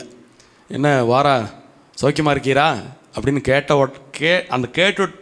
கேட்கும்போது இவர் அப்படி திகச்சு நிற்கிறார். அந்த கேப்பில் உள்ளே போய்ட்றார்.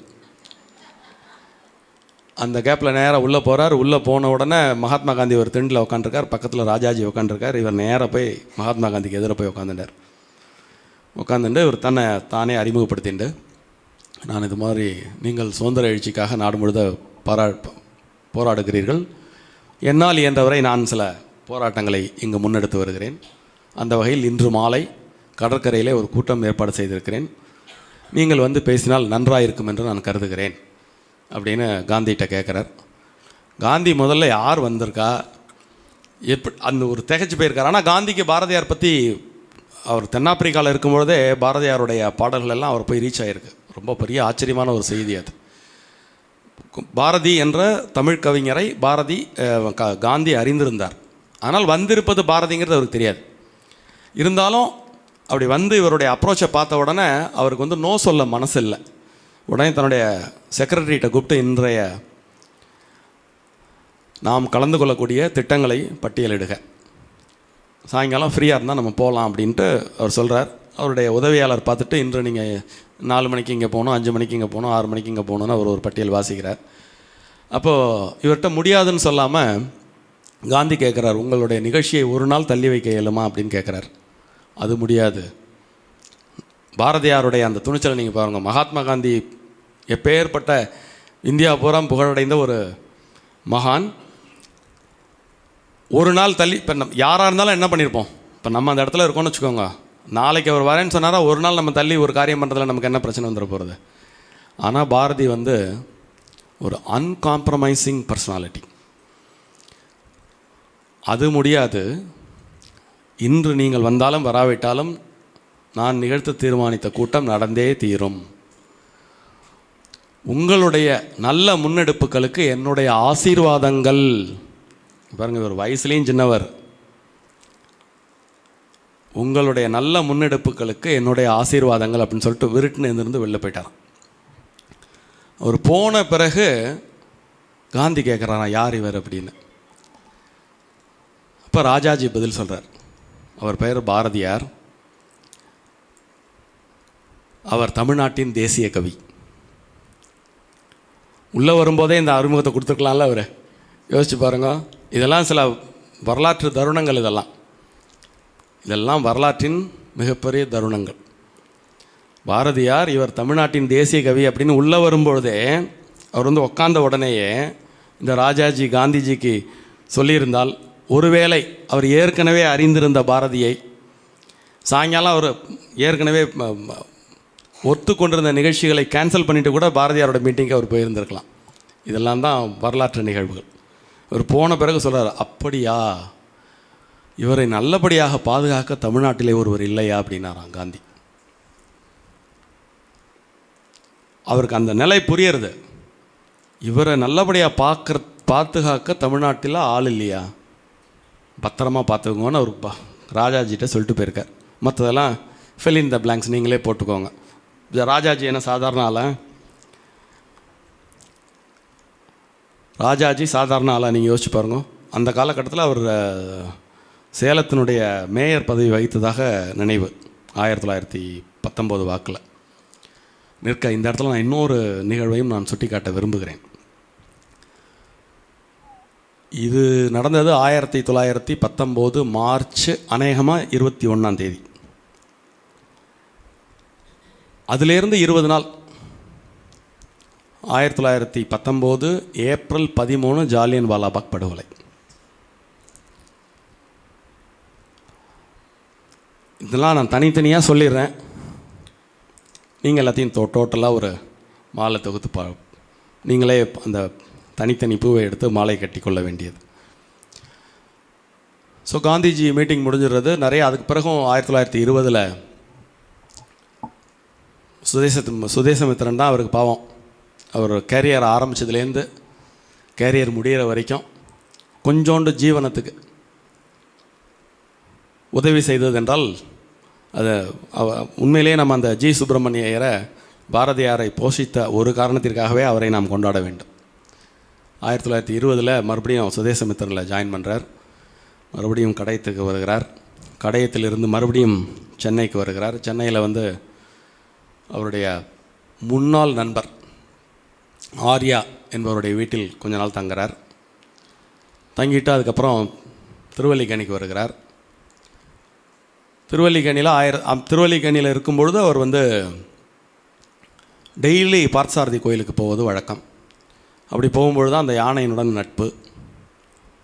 ஒரு நாள் அது ஆக்சிடென்ட்னு தான் சொல்லணும். ஏன்னா நம்ம ஜென்ரலாக நம்ம கேட்குற விஷயம் என்னென்னு கேட்டிங்கன்னா, அந்த யானை அவரை அடித்து விட்டது, அதனால் அவர் படுகாயமடைந்து அதன் பிறகு அவர் உடல்நலை விட்டு இறந்து விட்டார் அப்படின்னு நம்ம ஒன் லைனில் நம்ம அந்த ஸ்டோரி கேட்போம். ஆனால் பாரதியாருடைய வருஷனாக செல்லம்மாள் பாரதியார் எழுதிய வாழ்க்கை சரிதத்தையும் அடியேன் படித்து விட்டேன். அவருடைய ரெண்டாவது பொண்ணு சகுந்தலா பாரதியினுடைய வாழ்க்கை வரலாறையும் நன்கு படித்து விட்டேன். அதில் அவங்க சொல்கிறது யானை அடித்தது உண்மைதான், ஆனால் அதுலேருந்து அவர் உடனே மீண்டு வருகிறார். அவரே அந்த இதில் படுத்து கிடக்கும்போது எல்லோரும் இந்த யானை டெய்லி ஒரு தேங்காயும் பழமும் கொடுக்குறாரு, அந்த யானை நன்றியே இல்லாமல் இப்படி மிதிச்சு கொடுத்தேன் அப்படின்னு சொல்லும்போது பாரதியார் உடனே குறுக்கிட்டு சொன்னாராம், அது என் பேரில் அன்போடு இருந்தது, என்னை மிதிக்கவே இல்லை, தும்பிக்கைப்பட்டு நான் கீழே விழுந்துட்டேன், அது காலை தூக்கி என் நெஞ்சில் வச்சுருந்ததுன்னா இந்நேரம் நான் உங்கள் முன்னாடி பேச முடியாது, அது என் பேரில் உள்ள அன்பால் அது அசையாமல் நின்றது அப்படின்னு பாரதியாரே வாக்குமூலம் கொடுத்துருக்கிறார். இதை ஒரு 2-3 பயோகிராஃபிஸில் இந்த தகவல் பதிவு செய்யப்பட்டிருக்கிறது. அவருடைய உடல்நல குன்றுதல் அப்படிங்கிறது கிட்டத்தட்ட புதுச்சேரியிலிருந்து கடையத்திற்கு போன பிறகே ஆரம்பித்து விட்ட ஒரு விஷயம். அவருக்கு பல பல பிரச்சனைகள், அத்தனைக்கும் மத்தியில் அவர் இந்த சுதந்திரம் சுதந்திரம் சுதந்திரம் அதை அடைவதற்கு தனக்கு இருக்கக்கூடிய ஒரே கருவி எழுத்து, கவிதை. இப்போ அதை பயன்படுத்தி எவ்வளவு தூரம் நம்மளால் வேலை செய்ய முடியுமோ அவ்வளோ தூரம் வேலை செய்யணும்னு அவர் ஒரு தனி தவத்திற்குள்ளே சென்று விட்டார். கிட்டத்தட்ட கடையத்திற்கு போனதிலிருந்து அவர் இறுதி வரை அவருடைய வாழ்நாளின் ஒவ்வொரு நாளும் மிக பெரும் தவத்தில் கழிந்தது என்பது அடியனுடைய அவதானிப்புகளில் ஒன்று. ஸோ 21 ஜூலை மாதம் வாக்கில் இது நடக்கிறது. செப்டம்பர் 11, 1921 பாரதியார் இந்த உலகை நீத்து விடுகிறார். இது அவருடைய சுருக்கமான வாழ்க்கை சரிதம். பாரதியாருடைய பாடல்களை அவதானித்தவர்கள், இன்றும் அவதானிப்பவர்கள், படிப்பவர்கள், கேட்பவர்கள், ஏதேனும் ஒரு ரூபத்தில் பார்ப்பவர்கள் உத்வேகம் பெறுவது என்பது சாதாரணமான ஒன்று. நிறைய பேருக்கு கேள்வி எழலாம், இவ்வளவு திறன் கொண்ட ஒருவர் அவர் வாழும் பொழுது ஏன் செல்வந்தராக வாழவில்லை? வறுமையில் ஏன் அவர் வாடினார்? இந்த கேள்வி ஒரு தவிர்க்க முடியாத ஒரு கேள்வி. இதற்கு மேலோட்டமாக பதில் சொல்வது என்பது இயலாது. என்றால் அது ஒருவருடைய வாழ்வு. நம்ம எப்பொழுதுமே தேர்வு என்றது நம்ம கையில் தானே இருக்கு. எதை அடைய வேண்டும் என்ற தேர்வு நம் கையில் இருக்கிறது. அதுபோல் வாழ்க்கையின் ஒரு சில பரிமாணங்களில், அதாவது வாழ்வியலில் பல பரிமாணங்கள் உண்டு, அதில் ஒன்று பொருளீட்டுதல்.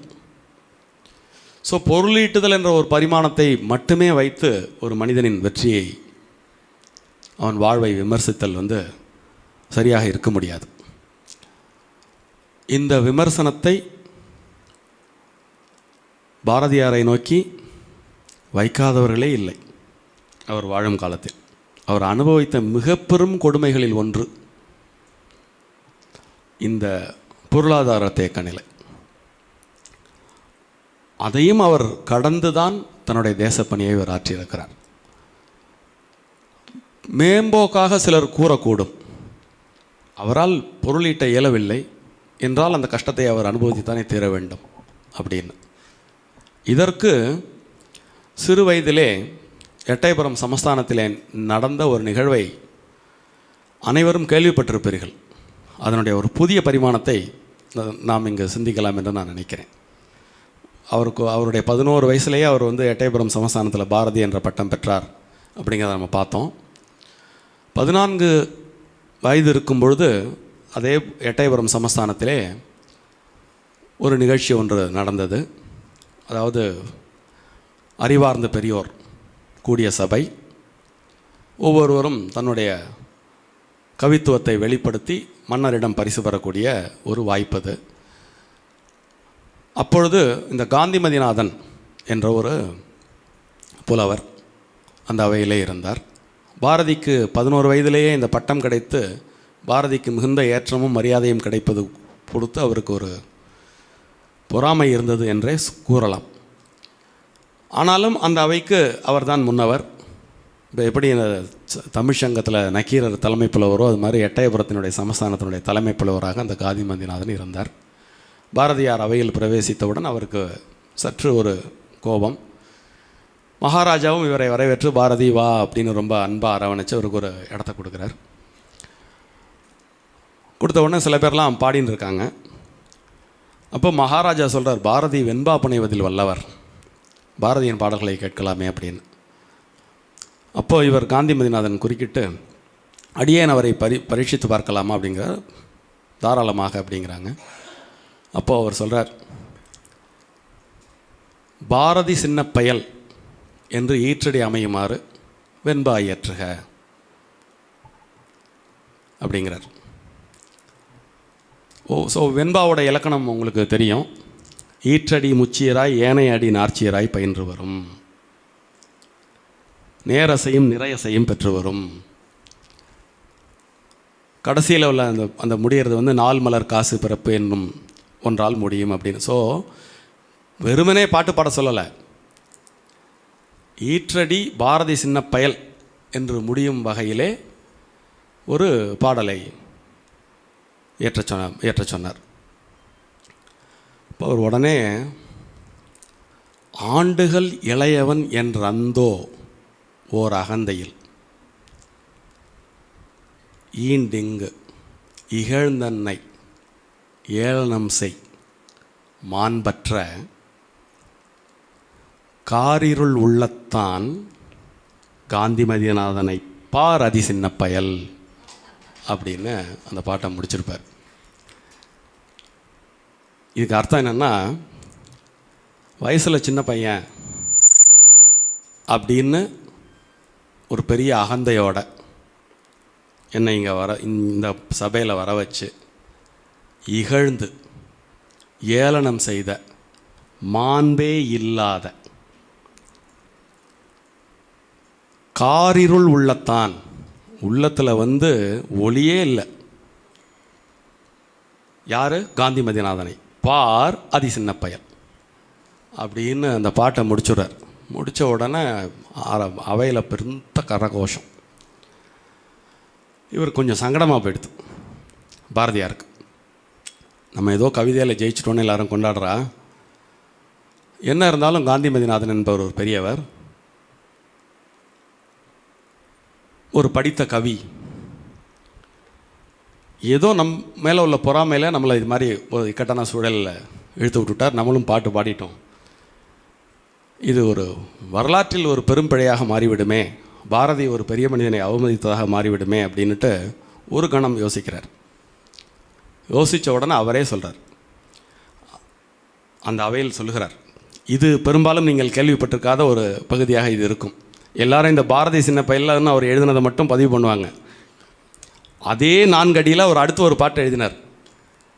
அது வரலாற்றின் பெரும்பகுதியில் பதிவாகவில்லை. அது 14 வயது பாரதியின் பெருந்தன்மையை படம் பிடித்து காட்டக்கூடிய பாட்டு. அந்த பாட்டு அதே அவையில் இந்த காந்திமதிநாதன் என் பேரில் உள்ள அன்பால் தான் நான் பாடுவேன் என்ற நம்பிக்கையில் தான் அப்படி ஒரு பாட்டு எழுத சொன்னார் அவர் அப்படின்ட்டு உடனே அவரை கட்டி அணைச்சிக்கிண்டு அவர் சொல்வார், ஆண்டுகள் இளையவன் என்ற ஐய அருமையினால் ஈண்டென்று எந்தன்னை நீ ஏந்தியேல் மாண்புற்ற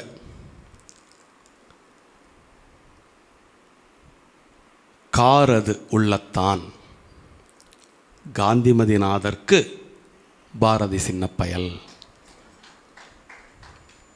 அதே இடத்துல முதல்ல பாடினதும் வெண்பா, அடுத்து பாடினதும் வெண்பா.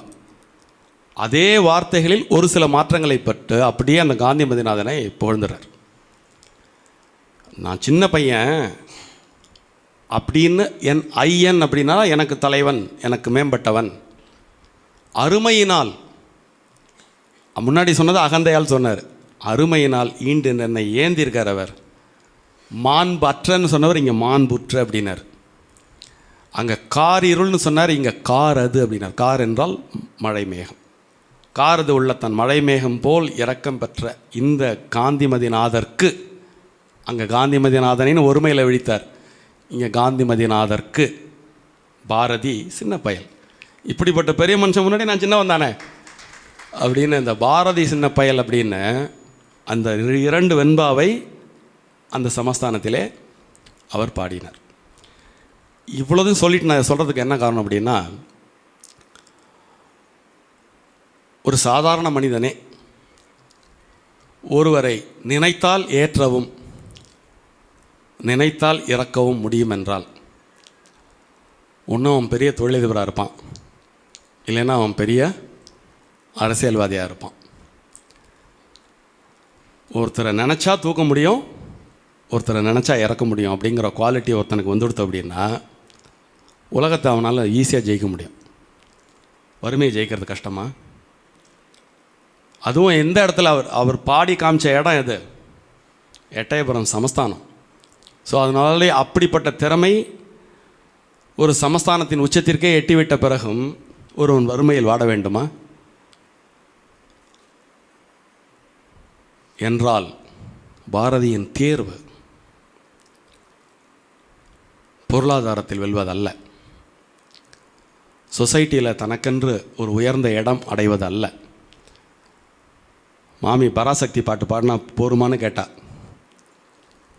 வந்த உடனே அவரே சொல்லியிருக்கார், பராசக்தி என்னை கவிதை செய்வானாக ஆக்குவாள் ஆயில் என் கவிதையில் வந்து விழும் சொல்லும் அவளே அப்படின்னு சொல்லியிருக்கார். இந்த நிலையை அடைந்த ஒரு உயர்ந்த உத்தமன், இந்த நாடு முற்றிலும் விடுதலை அடைய வேண்டும், அதற்கு மட்டுமே என்னுடைய உடல் பொருள் ஆவி அறிவு அனைத்தும் பயன்பட வேண்டும் என்று சங்கல்பித்து கொண்டு தவம் செய்திருக்கிறார். பின்னாடி இன்றைக்கெல்லாம் அவர் தாயின் மணிக்கொடி பாரீர் பாட்டில் நம்ம ஒவ்வொரு வருஷமும் பாடுறோமே, அவர் அகக்கண்ணிலே கண்டுவிட்டார்,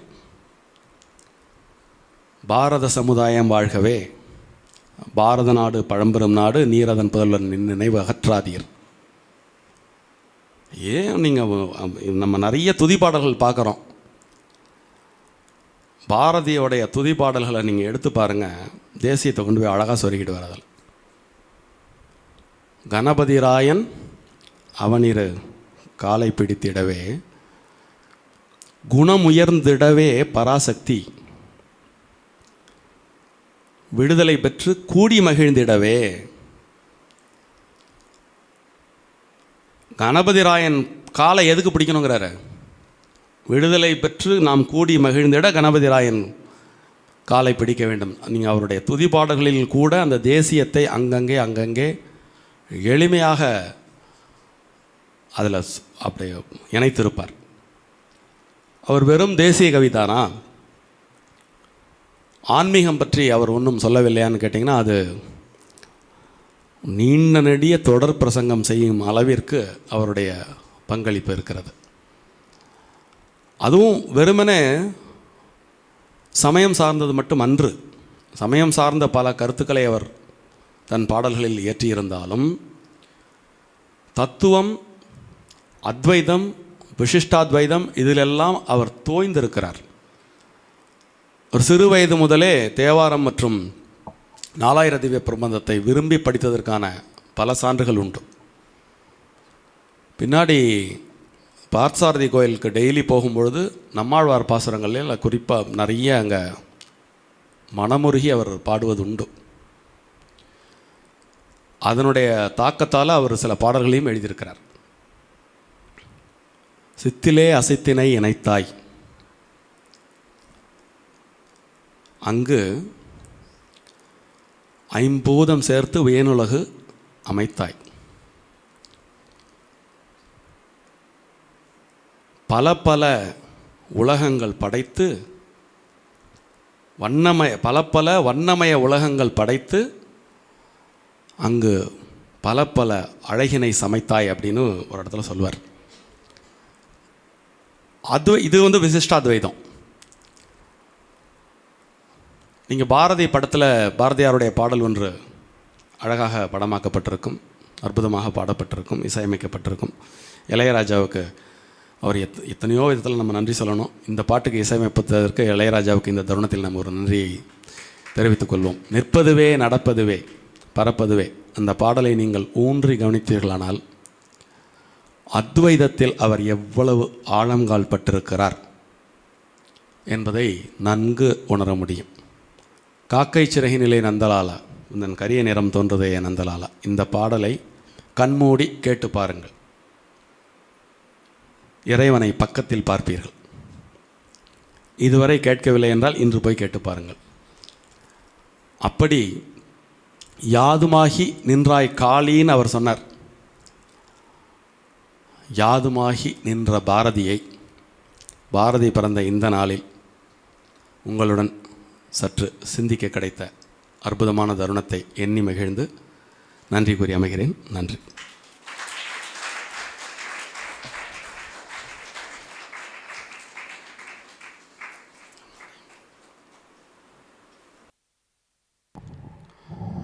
இன்றைய என்னுடைய உரையிலே கான்ஷியஸாக தான் அந்த பெண் விடுதலை கொஞ்சம் தவிர்த்து பேசினேன். ஏன்னா அதுக்குள்ளே நுழைஞ்சால் அதோட ஸ்கோப் முழுசாக அந்த பேச்சை அதை எடுத்துட்டுரும். அவ்வளவு அவர் வந்து பெண் விடுதலைக்கு பாடுபட்டிருக்கிறார். நிறைய பேர் பாரதியினுடைய வாழ்க்கை வரலாறை சொல்லுபவர்கள் அவர் வெளியிலே பெண் விடுதலை பேசிவிட்டு வீட்டிலே பெண்ணை அடிமையாக வைத்திருந்தார் என்று கேள்விப்பட்டிருக்கக்கூடும். வெகு நிச்சயமாக அது உண்மை இல்லை. வெகு நிச்சயமாக அது உண்மை இல்லை. அதற்கு எல்லாருமே ரொம்ப ஒரு ஆதாரமாக கோட் பண்ணக்கூடிய ஒரு செய்தி என்ன அப்படின்னா, சிஸ்டர் நிவேதிதாவை அவர் சந்தித்த பொழுது சிஸ்டர் நிவேதிதா அவரிடம் நீங்கள் ஏன் உங்கள் மனைவியை அழைத்து வரவில்லை என்ற ஒரு கேள்வி கேட்டிருப்பார். அதை எடுத்துட்டு அதை அப்படியே கண்ணு காது மூக்கு வச்சு நிறைய இந்த வரலாற்றிலே பாரதியார் வந்து பெண் விடுதலையை வெளியிலே போதித்தார், வீட்டிலே அதை கடைபிடிக்கவில்லை என்று நிறைய படித்திருக்கக்கூடும், கேள்விப்பட்டிருக்கக்கூடும். உண்மையில் என்னென்னு கேட்டிங்கன்னா, பாரதியார் வந்து நிவேதிதாவை சந்தித்தது கல்கத்தாவில். அரசியல் நிகழ்வுக்காக மாநாடுகளுக்கு சென்ற பொழுது அவர் சந்தித்தார். ரெண்டாவது, செல்லம்மாளுக்கு அரசியலில் துளியும் விருப்பமில்லை. வீட்டில் அவங்க தான் ராணி, அதில் ஒன்றும் மாற்றுக்கிறதே கிடையாது. ஏன்னா செல்லம்மா அவர்களே எழுதிய ஒரு பாரதி வரலாறு இருக்கிறது. அதன் பிறகு அவருடைய இளைய பொண்ணு சகுந்தலா எழுதின வாழ்க்கை வரலாறிலுமே அவர் தெளிவாக குறிப்பிட்டிருக்கிறார். வீட்டில் வந்து செல்லம்மா பலமுறை கடிந்து கொள்ளும் பொழுதுலாம் அவர் பேசாமல் தான் இருப்பார். நம்ம சாதாரணமாக வீட்டில் நடக்கிற மாதிரி இப்போலாம் அந்த மாதிரி உரையாடல்கள்லாம் உண்டு. எல்லாம் சரி, பூவாவுக்கு என்ன பண்ணுறது அப்படிங்கிற அப்போ அந்த உரிமையை கொடுக்காமலாம் அந்த கேள்வியை எழுப்ப முடியும். எல்லாம் பாட்டு பாடுறதெல்லாம் சரி, அடுத்து சாப்பாடு இங்கே திடீர்னு வந்தோன்னா 10 பேருக்கு சாப்பாடு போடும் போகிறான், எல்லாம் சரி, பணம் வேண்டாமா? ஸோ இது ஒரு சரி அதிகாரம் கொடுக்காமல் இந்த கேள்வியை ஒரு மனைவி எழுப்ப முடியுமா? நிச்சயமாக முடியாது. அது மாதிரி குழந்தைங்களும் சரி, அந்த பெண் குழந்தைகளுக்கும் சரி, அவர் வந்து நீங்கள் இப்படி இருக்கணும் அப்படி இருக்கணும்னு ஒரு பெரிய கட்டுப்பாடு இல்லை. ஆனால் பொதுவாக ஒரு பாட்டு எழுதியிருக்கார், பெண்கள் எப்படி இருக்க வேண்டும் அப்படின்னு ஒரு பொதுவாக பாட்டு எழுதியிருக்கார். அது அவர் பொண்ணுக்கும் பொருந்தும், மற்ற குழந்தைங்களுக்கும் பொருந்தும். அதனால் பாரதியார் வீட்டிற்குள்ளும் அந்த சமத்துவத்தை கடைபிடித்தார். ஒரு சில நேரங்களில் கணவன் மனைவிக்கு இடையே ஏற்படக்கூடிய உரையாடல்களில் கணவன் வெல்வது சமநிலையை மீறியதாக ஆகாது. அதில் சப்டில் லெவலில் ஒரு நேரம் கணவன் விட்டு கொடுத்துருப்பார், ஒரு நேரம் மனைவி விட்டு கொடுத்துருப்பார். அது தெரிந்தே நடந்திருக்கக்கூடிய நிகழ்வு. புறத்திலிருந்து பார்க்கும் பொழுது யாரோ ஒருவர் வென்றது போலும், யாரோ ஒருவர் தோற்றது போலும் இருக்கும். இது அன்றாடம் நமது வாழ்விலும் நடக்கக்கூடிய நிகழ்வு தான். அப்படித்தான் பாரதியாருடைய வாழ்க்கையிலும் அவர் செல்லம்மாளை வந்து அப்படி அவர் உயர்வாக தான் வச்சுருந்திருக்கார். அது நீங்கள் காற்று வெளியடை கண்ணம்மாலாம் செல்லம்மா தான் எழுதியிருந்தார். அவர் அந்த பாட்டு ஒரிஜினலாக அவர் எழுதும்போது காற்று வெளியடை செல்லம்மா தான் எழுதியிருந்தார். பின்னாடி அதை அச்சேறும் பொழுது கண்ணம்மாவாக உருமாற்றம் பெற்றது. இதெல்லாம் வந்து பின்னாடி சகுந்தலா பாரதி வந்து பதிவு செஞ்சுருக்காங்க. அதனால் அவர் குழந்தைகளிடம் நடந்து கொண்டது, மனைவியிடம் நடந்து கொண்டதெல்லாம் ரொம்ப ஒரு அற்புதமான ஒரு வரலாறு. அதெல்லாம் வந்து வெளியில் வரவே இல்லை. அவர் வந்து ஒரு அத்வைத்தி. மனம் வாக்கு காயம் மூன்றாலும் ஒன்றாக இருந்தார். அதனால தான் அவரால் துணிச்சலாக சொல்ல முடிஞ்சது. நீங்கள் எல்லாம் பெண் விடுதலை பெண் விடுதலைன்னு பேசுகிறீங்க. இந்த உலகத்தில் ஒரு கவிஞன் இந்த உலகம் தோன்றிய நாள் முதலாக இன்று வரை வந்த இலக்கியங்களில், புராணங்களில், இதிகாசத்தில் கற்பென்பதை ஆணுக்கும் பெண்ணுக்கும் பொதுவாய் வைப்போம் என்று முழங்கிய ஒரே கவிஞன். இதுக்கு முந்தி யாராவது இதை கப்புன்னு பொதுவாக சொல்லியிருப்பாங்களே தவிர கற்பென்பதை ஆணுக்கும் பெண்ணுக்கும் பொதுவாய் வைப்போம்னு சொல்கிறதுக்கு ஒரு தில்லு வேணும். வாழ்ந்திருந்தால் மட்டும்தான் சொல்ல முடியும். அப்படி அந்த செல்லம்மாவை தவிர வேற ஒரு பொண்ணை அவர் மனசால் கூட நினைக்காம இருந்திருந்தால் மட்டும்தான் அந்த வார்த்தையே அவர் வாயிலிருந்து வர முடியும். அதனால் இந்த வெறும் பெண் விடுதலை மட்டும் அல்ல, அவர் ஆண்களையும் குறை சொல்ல வேண்டிய இடத்துல சொல்கிறார். பெண்களுக்கு விடுதலை ஒரு பக்கம், பெண்ணுக்கு மட்டும் கற்பு இல்லடா, நீனும் கற்போட நடந்துக்கோ அப்படிங்கிற பாடத்தை உலகத்திற்கு சொன்ன ஒரே கவிஞன் பாரதி. இப்படி பாரதியினுடைய மாண்புகள் அப்படின்னு நம்ம எடுத்துகிட்டு போனோம்னா இன்னும் நிறைய நிறைய நிறைய பேசலாம். திரு சதாசிவம் அவர்கள் கூறியது போல் இது பாரதியை நினைவு கூற வேண்டிய காலம்.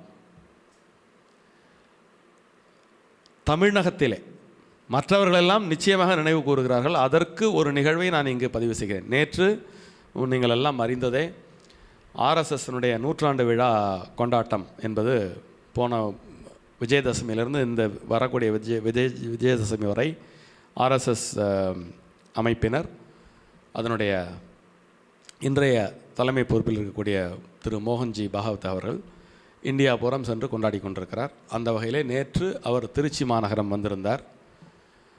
தமிழகத்திலே அழைப்பு கிடைப்பவர்களில் அடியேனும் ஒருவனாக நேற்று அங்கு நான் சென்றிருந்தேன்.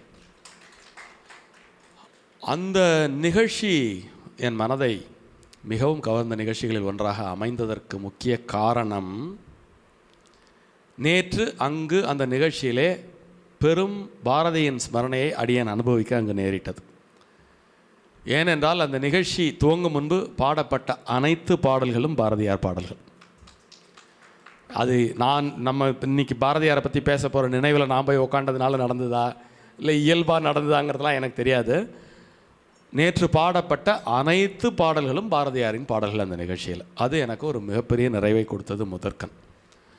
அதன் பிறகு திரு மோகன் பகத் அவர்களுடைய நீண்ட உரையில் பாரதியாரை அவர் ஓரிரு இடத்திலே நினைவு கூர்ந்தார். அதன் பிறகு கேள்வி பதில் நிகழ்ச்சி ஒன்று ஏற்பாடாகி இருந்தது. அந்த கேள்வி பதில் நிகழ்ச்சியில் ஒருவர் இந்தியாவினுடைய கல்வி திட்டம் பற்றி ஒரு கேள்வி எழுப்பியிருந்தார். இந்த கேள்வியிலே நாம் எப்பொழுதும் பார்த்து முகலாயர்களுடைய வரலாற்றை மட்டுமே படித்து கொண்டிருக்கிறோம், அந்நியர்கள் நமக்கு கொடுத்த பாடத்திட்டத்தை தான் இன்றளவும் நாம் கடைபிடித்து கொண்டிருக்கிறோம், இது மாறாத வரையில் இந்தியாவில் எழுச்சியும் வளர்ச்சியும் காண முடியாது, இதற்கு நீங்கள் என்ன தீர்வு வைத்திருக்கிறீர்கள் என்ற கேள்வி எழுப்பப்பட்ட பொழுது அவர் கூறிய பதிலில் பாரதியார் இடம்பெற்றார். அவர் என்ன பதில் சொன்னார்னா, மகாத்மா காந்தி, அரவிந்த் கோஷ், சுப்பிரமணிய பாரதி, இந்த 3 பேரை சொல்லி இந்த 3 பேரும் படித்தப்பையும் இதே மெக்கால சிஸ்டம் தான் இருந்தது, அவர்களெல்லாம் தேசத்தை உருவாக்கவில்லையா அப்படின்னு மோகன் பகவத் நேத்தி சொன்னார். அப்போ அவளுக்கெல்லாம் தெரிஞ்சிருக்கு, நமக்கு தமிழ்நாட்டில் உள்ள நமக்கு பாரதியினுடைய புகழ் தெரியவில்லை. அரவிந்த் கோஷ் பற்றியும் பாரதி பற்றி 3 பேரை சொன்னார். அந்த 3 பேர்லாம் மகாகவி சுப்பிரமணிய பாரதின்னு சொன்னார், சுப்பிரமணிய பாரதியை சொன்னார் அவர். அப்போது அவர் சேர வேண்டிய இடத்தில் சேர்ந்து விட்டார். அவர் தோன்றிய இடத்தில் அவருடைய புகழை சென்று சேர்க்க வேண்டிய பொறுப்பு நம்ம ஒவ்வொருவரிடமுமே இருக்கிறது. அதில் குறிப்பாக ஒருத்தர் கேட்டார் இந்த கேள்வி பதில் செஷனில், இந்த சமுதாய வளர்ச்சியிலே சீனியர்ஸினுடைய பங்கு அப்படின்னு. அதுக்கு அவர் சொன்னப்போ நம்மளோட ட்ரெடிஷனை நான் கூட இங்கே வேடிக்கையாக நம்ம இந்த அரங்கில் பலமுறை சொல்லியிருக்கிறேன், குழந்தைகள் நம் பேச்சை கேட்டு வளர மாட்டார்கள், நம்மை பார்த்து வளருவார்கள். அது அப்படியே சொன்னார் நேத்தி. எங்க அப்படியே சொன்னார் மோகன்ஜி பகவத் நேத்தி இதனை நேற்று கூறினார். இப்படி கூறும்பொழுது நம்முடைய எஜுகேஷன் சிஸ்டம் எது வேணால் இருந்துட்டு போகிறது. வீட்டில் உங்கள் பிள்ளைங்களுக்கு வேல்யூ சொல்லிக் கொடுக்க வேண்டியது பெற்றோர்களுக்கு கடமையாக இல்லையா? நம்முடைய ட்ரெடிஷனை குழந்தைங்களுக்கு சொல்லிக் கொடுக்கறதுல முதல் ஆசிரியர் பெருமக்கள் பெற்றோரே. அவர்கள் நம்முடைய சம்பிரதாயம் பற்றியும் சமுதாயம் பற்றியும் நம்முடைய பாரம்பரியத்தை பற்றியும் குழந்தைகளுக்கு சொல்லிக் கொடுத்தே ஆக வேண்டும் என்று கூறும் காலையில் அவர் ஒன்றை தெரிவித்தார். இப்போ நம்முடைய வாழ்க்கை முறை எப்படி இருக்குது? பெற்றோர் 2 பேரும் வேலைக்கு போயிடுறாங்க, குழந்தை ஸ்கூலுக்கு போகிறது, 3 பேரும் ஒரே நேரத்தில் உள்ளே வருவாங்க. வந்த உடனே என்னத்தையோ சமைப்பாங்க, சாப்பிடுவாங்க. இவர் ஒரு ஃபோன் எடுத்துகிட்டு போயிடுவார், அவங்க ஒரு ஃபோன் எடுத்துகிட்டு போயிடுவாங்க, குழந்தை ஒரு ஃபோன் எடுத்துகிட்டு போயிடும். There is no dialogues. When the dialogue happens, you can transfer the tradition. அதில் பாரதியார் நேற்று இடம்பெற்றிருந்தார். அதனால தான் இந்த இடத்துல நான் இதை சொல்லணும்னு தோணித்து. நேற்று அடியான் அந்த நிகழ்வை ஃபிசிக்கலாக அட்டன் பண்ணக்கூடிய ஒரு வாய்ப்பு எனக்கு கிடச்சிது. முழுமையாக அந்த நிகழ்வில் இருந்து எனக்கு நிறைவே நேற்று 3 பாரதி அந்த நிகழ்வின் மையமாக இருந்தார் என்பது தான் எனக்கு மிகப்பெரும் மகிழ்வை கொடுத்தது. அதனால் பாரதியார் வறுமையில் உழன்றதெல்லாம் ஒரு விஷயமே இல்லை. இன்றைக்கி உங்கள் சொன்ன மாதிரி மோடி எல்லா இடத்துலையும் பாரதியாரை பற்றி பேசுகிறார், மோகன் பகவத் பேசுகிறார், இனிமேல் ட்ரம்ப் பேசுவார். என்ன, அந்த காலமெல்லாம் வரும். அதுதான் சக்தியினுடைய அருள். அந்த இடத்துலேருந்து அவர் பாடியிருக்கார். அதனால்தான் அவர் வரகவி என்று அழைக்கப்பட்டார். கம்பத்தின் கீழ் நிற்றல் காணீர் அப்படின்னு பாடினார். அவர் பார்த்தப்ப சுதந்திரம் எட்டாக்கனியாக இருந்தது. பின்பு வருவதை முன்பு உரைத்த அந்த வரகவி இறைநிலையிலிருந்து ஆற்றிய கவிதைகள் அவை. இறைநிலைக்கு வறுமையும் இல்லை, செம்மையும் இல்லை, அது ஒரு நடுநிலை. அந்த நடுநிலையே பாரதி என்று கூறி வாய்ப்புக்கு மகிழ்ந்து நன்றி கூறுகிறேன். நன்றி.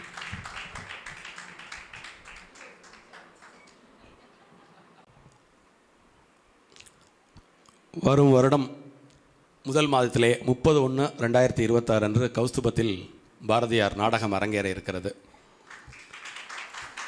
என்ற அறிவிப்பை பாரதி பற்றி சிந்தித்த இந்த தருணத்திலே உங்கள் முன் வைக்கிறேன். இந்த நிகழ்ச்சி குறித்து பின்னூட்டம் அளிக்க விரும்புவர்கள் அவர்கள் கருத்துக்களை தெரிவிக்கலாம். எல்லாருக்கும் நமஸ்காரம். இப்போ கடந்த 1 மாதமாகவே நான் பாரதியார் வாழ்ந்த காலத்தில் தான் நானும் வாழ்ந்துட்டுருக்கேன்னு சொல்லலாம். அந்த அளவுக்கு சாரோட டிஸ்கஷன், பாரதியாரை பற்றின அவருடைய சார் சொன்ன மாதிரி நான் பூக்களாக கொடுத்துருக்கேன், மாலையாக தொடுத்து நீங்கள் எடுத்துக்கோங்க அப்படின்னு சொல்லியிருக்கார் பார்த்தீங்களா. அந்த மாதிரி ஒரு மாலையாக, கதம்ப மாலையாக தொடுத்து நாங்கள் கொடுக்க போகிறோம் அந்த நாடகத்தை. நிச்சயமாக உங்கள் எல்லாருக்கும் ரொம்ப, அதாவது சார் சொன்னது கொஞ்சம், அங்கே சார் நடித்து காட்ட போகிறது மிக அதிகம், ரொம்ப பிரமாதமாக இருக்க போகிறது அந்த ஒரு இது. ஸோ அதுக்கு ஒரு முன்னோடியாக இன்றைக்கி சார் பிரமாதமாக பேசிட்டார். ஒரு நிகழ்ச்சியும் அதை அவர் பாரதி வாழ்ந்தது 39 வருஷம்தான், அதில் முக்கியமான நினைவுகள் எல்லாத்தையும் ரொம்ப அழகாக பேசிட்டார். Thank you sir, thank you so much.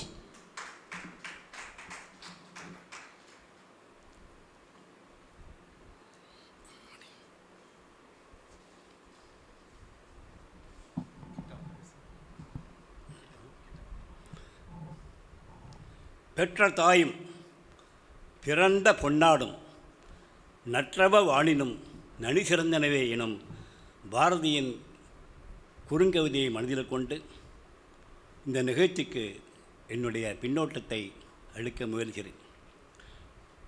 நம்முடைய தேசப்பிதா மகாத்மா காந்தியின் சீரிய கொள்கைகளான அஹிம்சை, சத்தியம், கொல்லாமை, எளிமை போன்றவற்றை உள்ளடக்கியது காந்தியம் என்னும் தத்துவம்.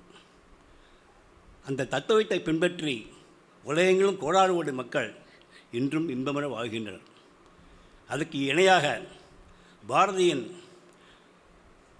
அவர் ஒரு உலகில் சிறிது காலமே வாழ்ந்தாலும் அவருடைய குறிக்கோளான தேச விடுதலை, பெண் விடுதலை மற்றும் அவர் ஒரு மனிதனுக்கு தேசபக்தி வேண்டும், தெய்வபக்தி வேண்டும் என பல கருத்துக்களை உள்ளடக்கி அவைகளை பாரதியம் என்னும் ஒரு தலைப்பில் நமது நிர்வாக தலைவர் திரு சீதாராம் அவர்கள் மிகவும் ஒரு விறுவிறுப்பான சொற்பொழிவை கொடுத்திருக்கிறார். அதற்காக நான் மிகவும் நன்றி செலுத்தி கொள்கிறேன். இது போன்ற நிகழ்ச்சிகளை ஒரு தாய்மொழியும் அவரை கேட்டுக்கொள்கிறேன். நம்ம நாட்டுக்கு சேவை செய்துள்ள பற்பல பெரியோர்களின் நினைவாக அவ்வப்போது நடத்தினால் நாம் எல்லோரும் அவர்களை பற்றி நன்கு தெரிந்து கொள்ளலாம். பாரதியார் பற்றி நமக்கு தெரியாத பல அரிய பெரிய நிகழ்ச்சிகளையும் அவருடைய பாடல்களை நன்கு ஆராய்ந்து முன்னி நோக்கி நமக்கு அழுத்தமிக்காக அவருக்கு நான் மீண்டும் பாராட்டுகிறேன். வணக்கம்.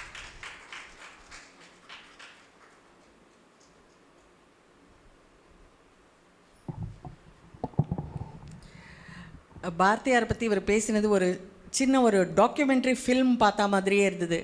Right from his birth to his death what all he did அப்படிங்கிறத அவர் வெறும் நம்ம இதில் என்ன சொல்கிறது ரெவல்யூஷனரி ஐடியாஸ் மாத்திரம் கொடுக்கல அபவுட் இண்டிபெண்டன்ஸ்.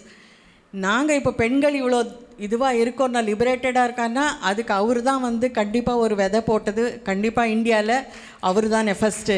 இல்லைன்னா நாமெல்லாம் இன்னும் அதே மாதிரி 10ஆம் வயசுல மாதிரி தான் உட்காந்துட்டு இருப்போம்.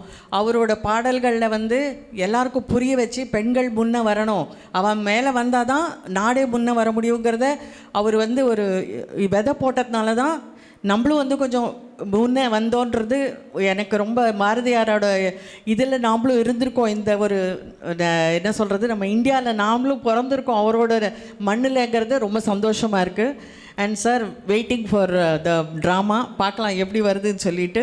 And all the best. ரொம்ப நல்லா இருந்தது. இன்னும் நிறையா அவரை பற்றி கொஞ்சம் தான் நீங்கள் ஸ்னிப்பெட்ஸாக பேசியிருக்கேன்.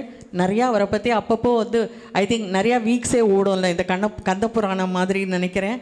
அதனால் அவரோடது ஒரு இதுவாக எடுத்து qualities R what ever you want to say ஒரு இதுவாக எபிசோட்ஸாக நான் எங்களுக்கு சொல்லிக் கொடுங்க பார்க்கலாம். Thank you sir.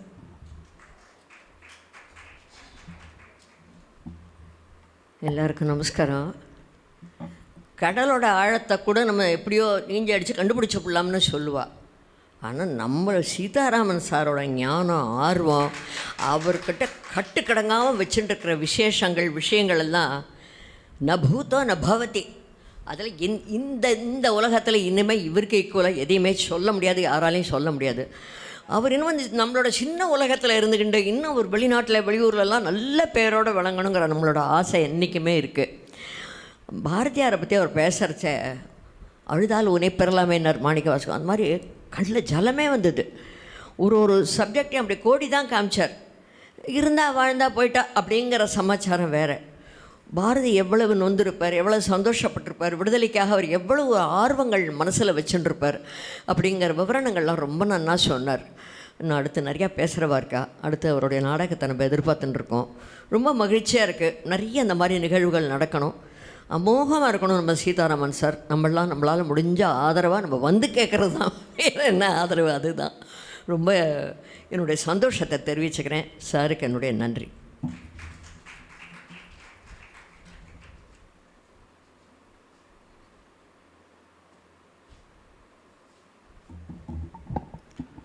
சீதாராமன் சார் பேசும்போது சின்ன வயசுலேருந்தே நான் பாரதியார் நிறைய கண்டு கொண்டேன்னு சொன்னார். அவர் கண்டு கொண்டதெல்லாம் காட்சிப்படுத்த முடியுமா அப்படின்னு பார்த்தோன்னா கிட்டத்தட்ட 3-4 மணி நேரம் போகும் ட்ராமாவில். ஸோ நாங்கள் on behalf of the Bharathiyar team ஒரு ரெஸ்ட்ரிக்டட் டைமில் தான் நாங்கள் சொல்ல போகிறோம். பட் டெஃபினட்டாக சில முக்கியமான எல்லாருக்கும் தெரிஞ்சது சில சமாச்சாரங்கள் வரும்.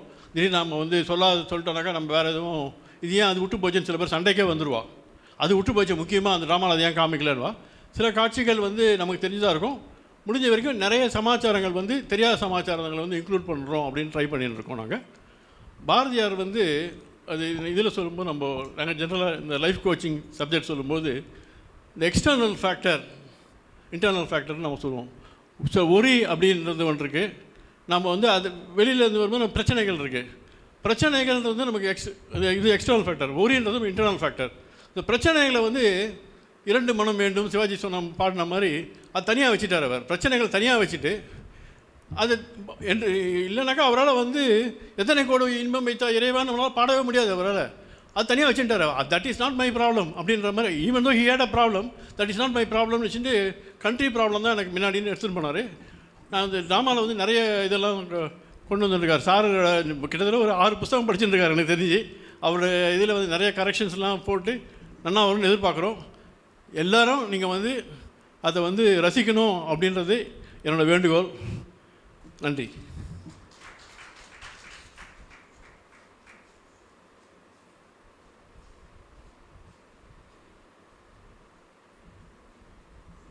அனைவருக்கும் வணக்கம். பாரத நாடு பழம்பெரு நாடு, நீரதன் புதல்வர் இந்நினைவை அகற்றாது. இது வந்து நம்ம எல்லாரும் ஒரு தாரக மந்திரமாக எடுத்துக்கணும் இந்த காலத்தில். ஏன்னா பாரத நாடு இன்றைக்கி அப்படி ஒரு நிலைமையில் இருக்குது. சார் வந்து அப்படியே பழைய நினைவுகளுக்கு எங்களெல்லாம் கொண்டு போயிட்டார். இந்த பாரதியாரை பற்றி எங்கள் அப்பா என்னென்ன பேசி எப்படின்னெல்லாம் சொல்லியிருக்காரோ அதெல்லாம் அப்படியே எனக்கு நினைவு வந்தது. ஏன்னா சொல்லியிருக்கேன், நிறைய தடவை சொல்லியிருக்கேன், எங்கள் அப்பா ஒரு சுதந்திர போராட்ட வீரர், அவர் ராஜாஜியோட உப்பு சத்தியாகிரகம்லாம் பண்ணியிருக்காருன்னு சொல்லிட்டு. 1955 அவர் வந்து எங்கள் கிராமத்தில் எங்கள் அப்பா வந்து எல்லா குழந்தைகளையும் கூப்பிட்டு எங்கள் திண்ணையில் வச்சுட்டு அந்த ஓம் சக்தி பாடலை வந்து சொல்லிக் கொடுப்பார் பாருங்க. அது வந்து இன்றைக்கும் மறக்க முடியாது. வெற்றி வடி வேலன் அவனுடைய வீரத்தினை புகழ்வோம், சுற்றி நில்லாதே போ வகை அப்படின்னு எல்லாருக்கும் அப்படியே வந்து ஒரு உணர்ச்சின்னு எங்களுக்கெல்லாம் ஒரு 5-6 வயசு இருக்கிற போதே அந்த உணர்ச்சி வந்துடும். அது மாதிரி எங்கள் அப்பா வந்து பண்ணியிருக்கார். அதே மாதிரி அவருக்கும் ஒரு ஆசிரியர் சொன்னாருங்கிற போது எனக்கு அந்த நினைவு தான் வந்தது. நிஜமாகவே அந்த காலத்தில் பாரதியார் அப்படின்னா ஒவ்வொரு கிராமத்துலேயும் எல்லாரும் கொண்டாடுறது வந்து பாரதியாரை பற்றி பேசாது ஒரு நிகழ்ச்சியே இருக்காது. ஏன்னா சுதந்திர போராட்டத்தை பற்றி ஒரு கிராமத்துலேயும் நிறைய பேசிகிட்டு இருப்பாங்க. 1955-56 எப்படி நடந்தது, எவ்வளோ கஷ்டப்பட்டோம், என்ன பட்டோம், பாரதியார் இவ்வளோ சின்ன வயசில் போயிட்டார். எங்கள் அப்பா ஒரு பாடலையும் சொல்லுவார். எங்களுக்கெல்லாம் வந்து எல்லா பாடலையும் சொல்லிக் கொடுத்து எல்லாருக்கும் சொல்லிக் கொடுத்து நாங்களும் எங்கள் குழந்தைகளுக்கும் அந்த பாடல்களெல்லாம் சொல்லிக் கொடுத்துரு வந்திருக்கோம். இது வந்து அவர் வந்து இந்த பாரதியாரை பற்றி இவ்வளவு ஒரு இன்சிடெண்ட்டையும் சொன்னதுக்கு ரொம்ப தேங்க்ஸு சார். எங்களுக்கு பழைய ஞாபகத்தெல்லாம் உண்டு பண்ணிவிட்டு ரொம்ப தேங்க்ஸு. இந்த நிகழ்ச்சியில் எல்லோரும் தெரிஞ்சிக்க வேண்டியது, பாரதியாரை வந்து இப்போ நீங்கள் சொன்னீங்க அவர் எல்லாரையும் சமமாக வச்சுருக்கான்னு சொல்லிட்டு. ஆனால் தமிழ்நாட்டில் அவரை ஒரு இறக்கத்திலேயே வச்சுருக்காங்க. அது ரொம்ப தப்பு. பாரதியாருக்கும் ஈக்குவலாக அவருக்கு கொடுக்க வேண்டிய மரியாதையை கொடுக்கணும் என்று நான் வேண்டிக் கொள்கிறேன். ரொம்ப தேங்க்ஸ்.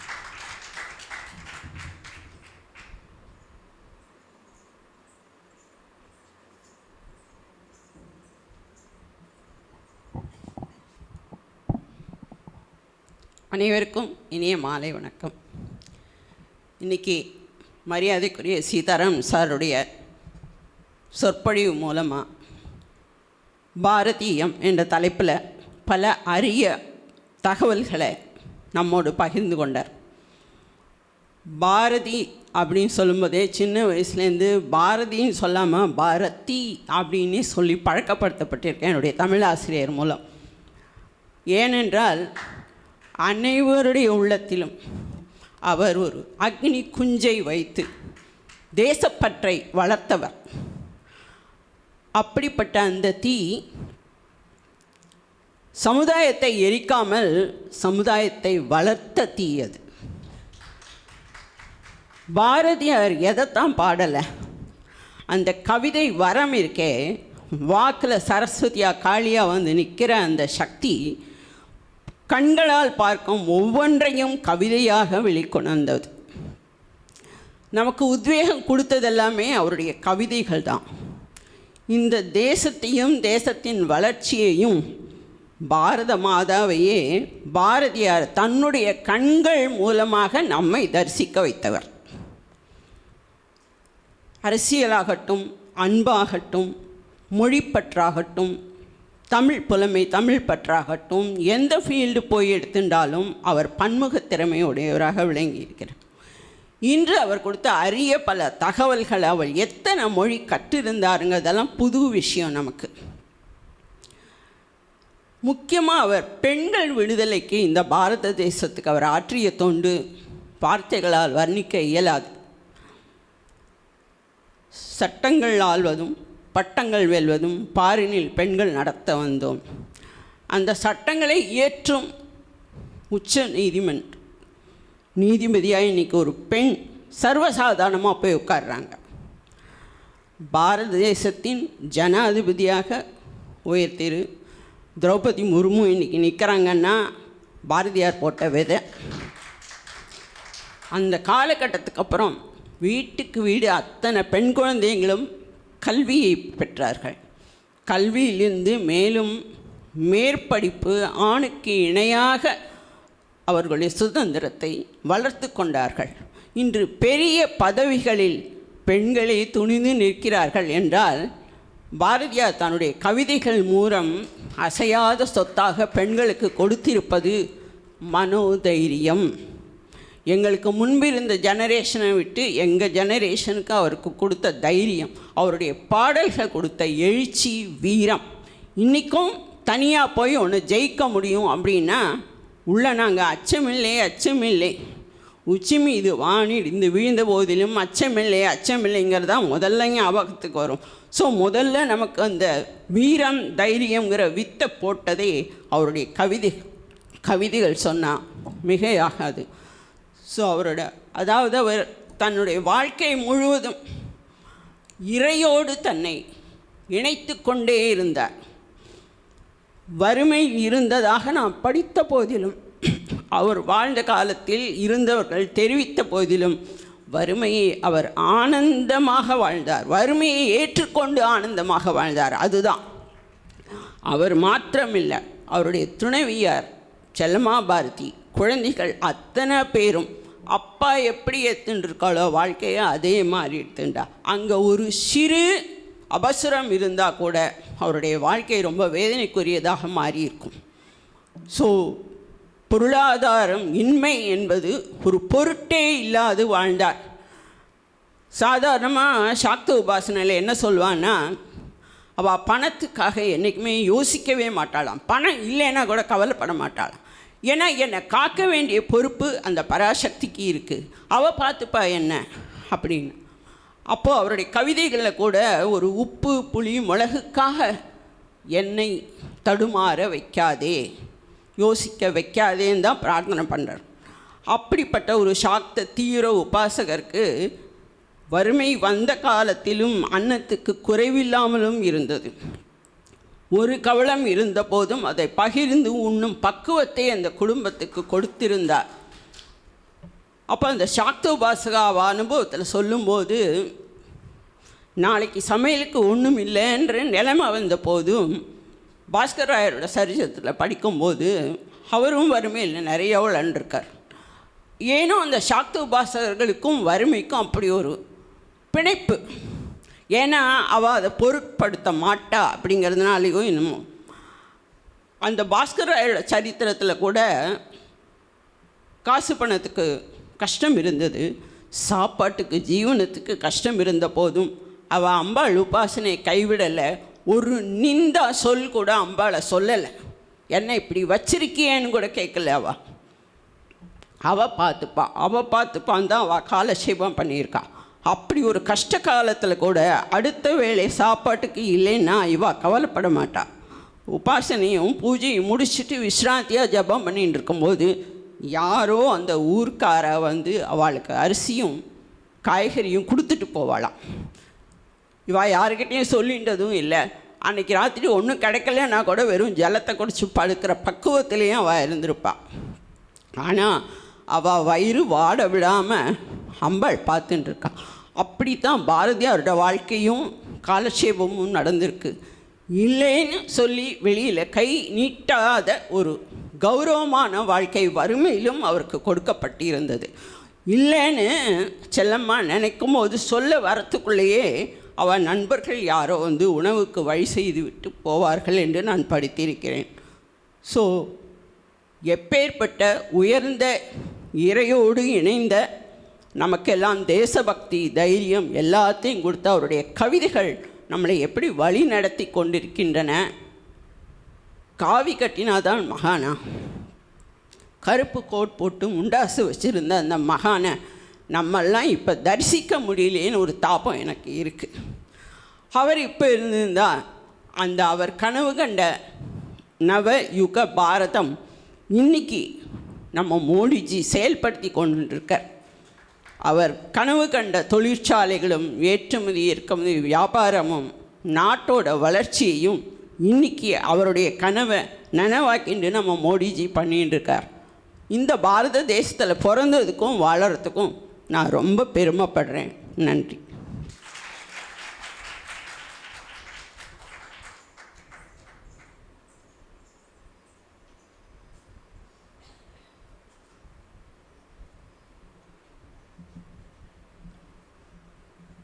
எல்லோருக்கும் மாலை வணக்கம்.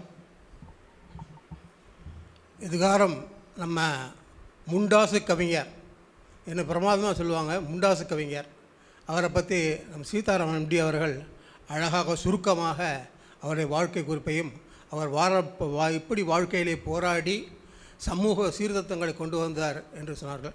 அந்த காலத்திலே ஜாதி மதமே கிடையாது அப்படின்ட்டு ஒரு உயர்ந்த குலமான பிராமண குலத்தில் பிறந்தாங்க. அதிலே பல சடங்குகள் எல்லாமே உதறிட்டு ஜாதி காக்கை குருவி எங்கள் ஜாதி, காக்கை குருவி கூட எங்கள் ஜாதி தான், யாருமே ஜாதி பேதமே கிடையாது அப்படின்ட்டு துணிஞ்சு சொன்னார். மேடம் சொன்ன மாதிரி பெண்கள் அந்த காலத்தில் ரொம்ப கீழே தான் வச்சுருந்தாங்க. அதை முன்னேறி கொண்டு வரணும் அப்படிங்கிறதுக்காக முக்கியமாக அவர் சொன்னது ஏற்றுக்கொள்ளத்தக்கது. அவர் பாட்டெல்லாம் வந்து உத்வேகத்தை கொடுக்கும். அவர் எப்படி கம்பீரமாக நிற்கிறாரோ அதே போல் பாடமும் கம்பீரமாக இருக்கும். ஒளி படைத்த கண்ணினாய் வா வா வா, உறுதி கொண்ட நெஞ்சினாய் வா வா வா, களிபடத்த மொழியினாய் வாய் வா, கடுமை கொண்ட தோழினாய் வா வா என்று அந்த கூப்பிட்றது நல்லாயிருக்கும். அதுக்கப்புறம் வந்து சுடர்வும் அறிவுடன் படித்து வைத்தாய் வல்லமை தாராயோ இந்த நானிலம் ஒருவதற்கே என்று பராசக்தி வா என்னடி அப்படின்ட்டு ஒரு உரிமையாக அம்மனை பார்த்து பாடுவாங்க. இந்த மாதிரி அம்மனும் சரி, நம்ம எல்லாம் நம்ம சமூக சீர்திருத்தம் வந்தால் கூட நம்ம வந்து இந்து மதத்தினுடைய கொள்கைகளை அப்படியே மனசுக்குள்ளே வாங்கிட்டு அதை அழிஞ்சு போகாத இருக்கிறது பார்க்கறதுக்கு ரொம்ப முன்னேற்றமான பாதையில் எடுத்துகிட்டு போனார். இதை வந்து நம்ம வந்து பெருமையோடு சொல்லிக்கலாம். இந்த பாரதியாரை போல கவிஞர் வந்து யாமறிந்த மொழிகளே தமிழ் போல் இருந்தாலும் காணும் சொன்ன மாதிரி இந்த புலவர்களே நம்ம பாரதியாரை போல் யாருமே இல்லை அப்படிங்கிற மாதிரி நம்ம வந்து பெருமை கொள்ளலாம் என்று கூறிக்கொண்டு இந்த வாய்ப்பு அளித்தேன். நன்றியை தெரிவித்துக் கொள்கிறேன். நன்றி.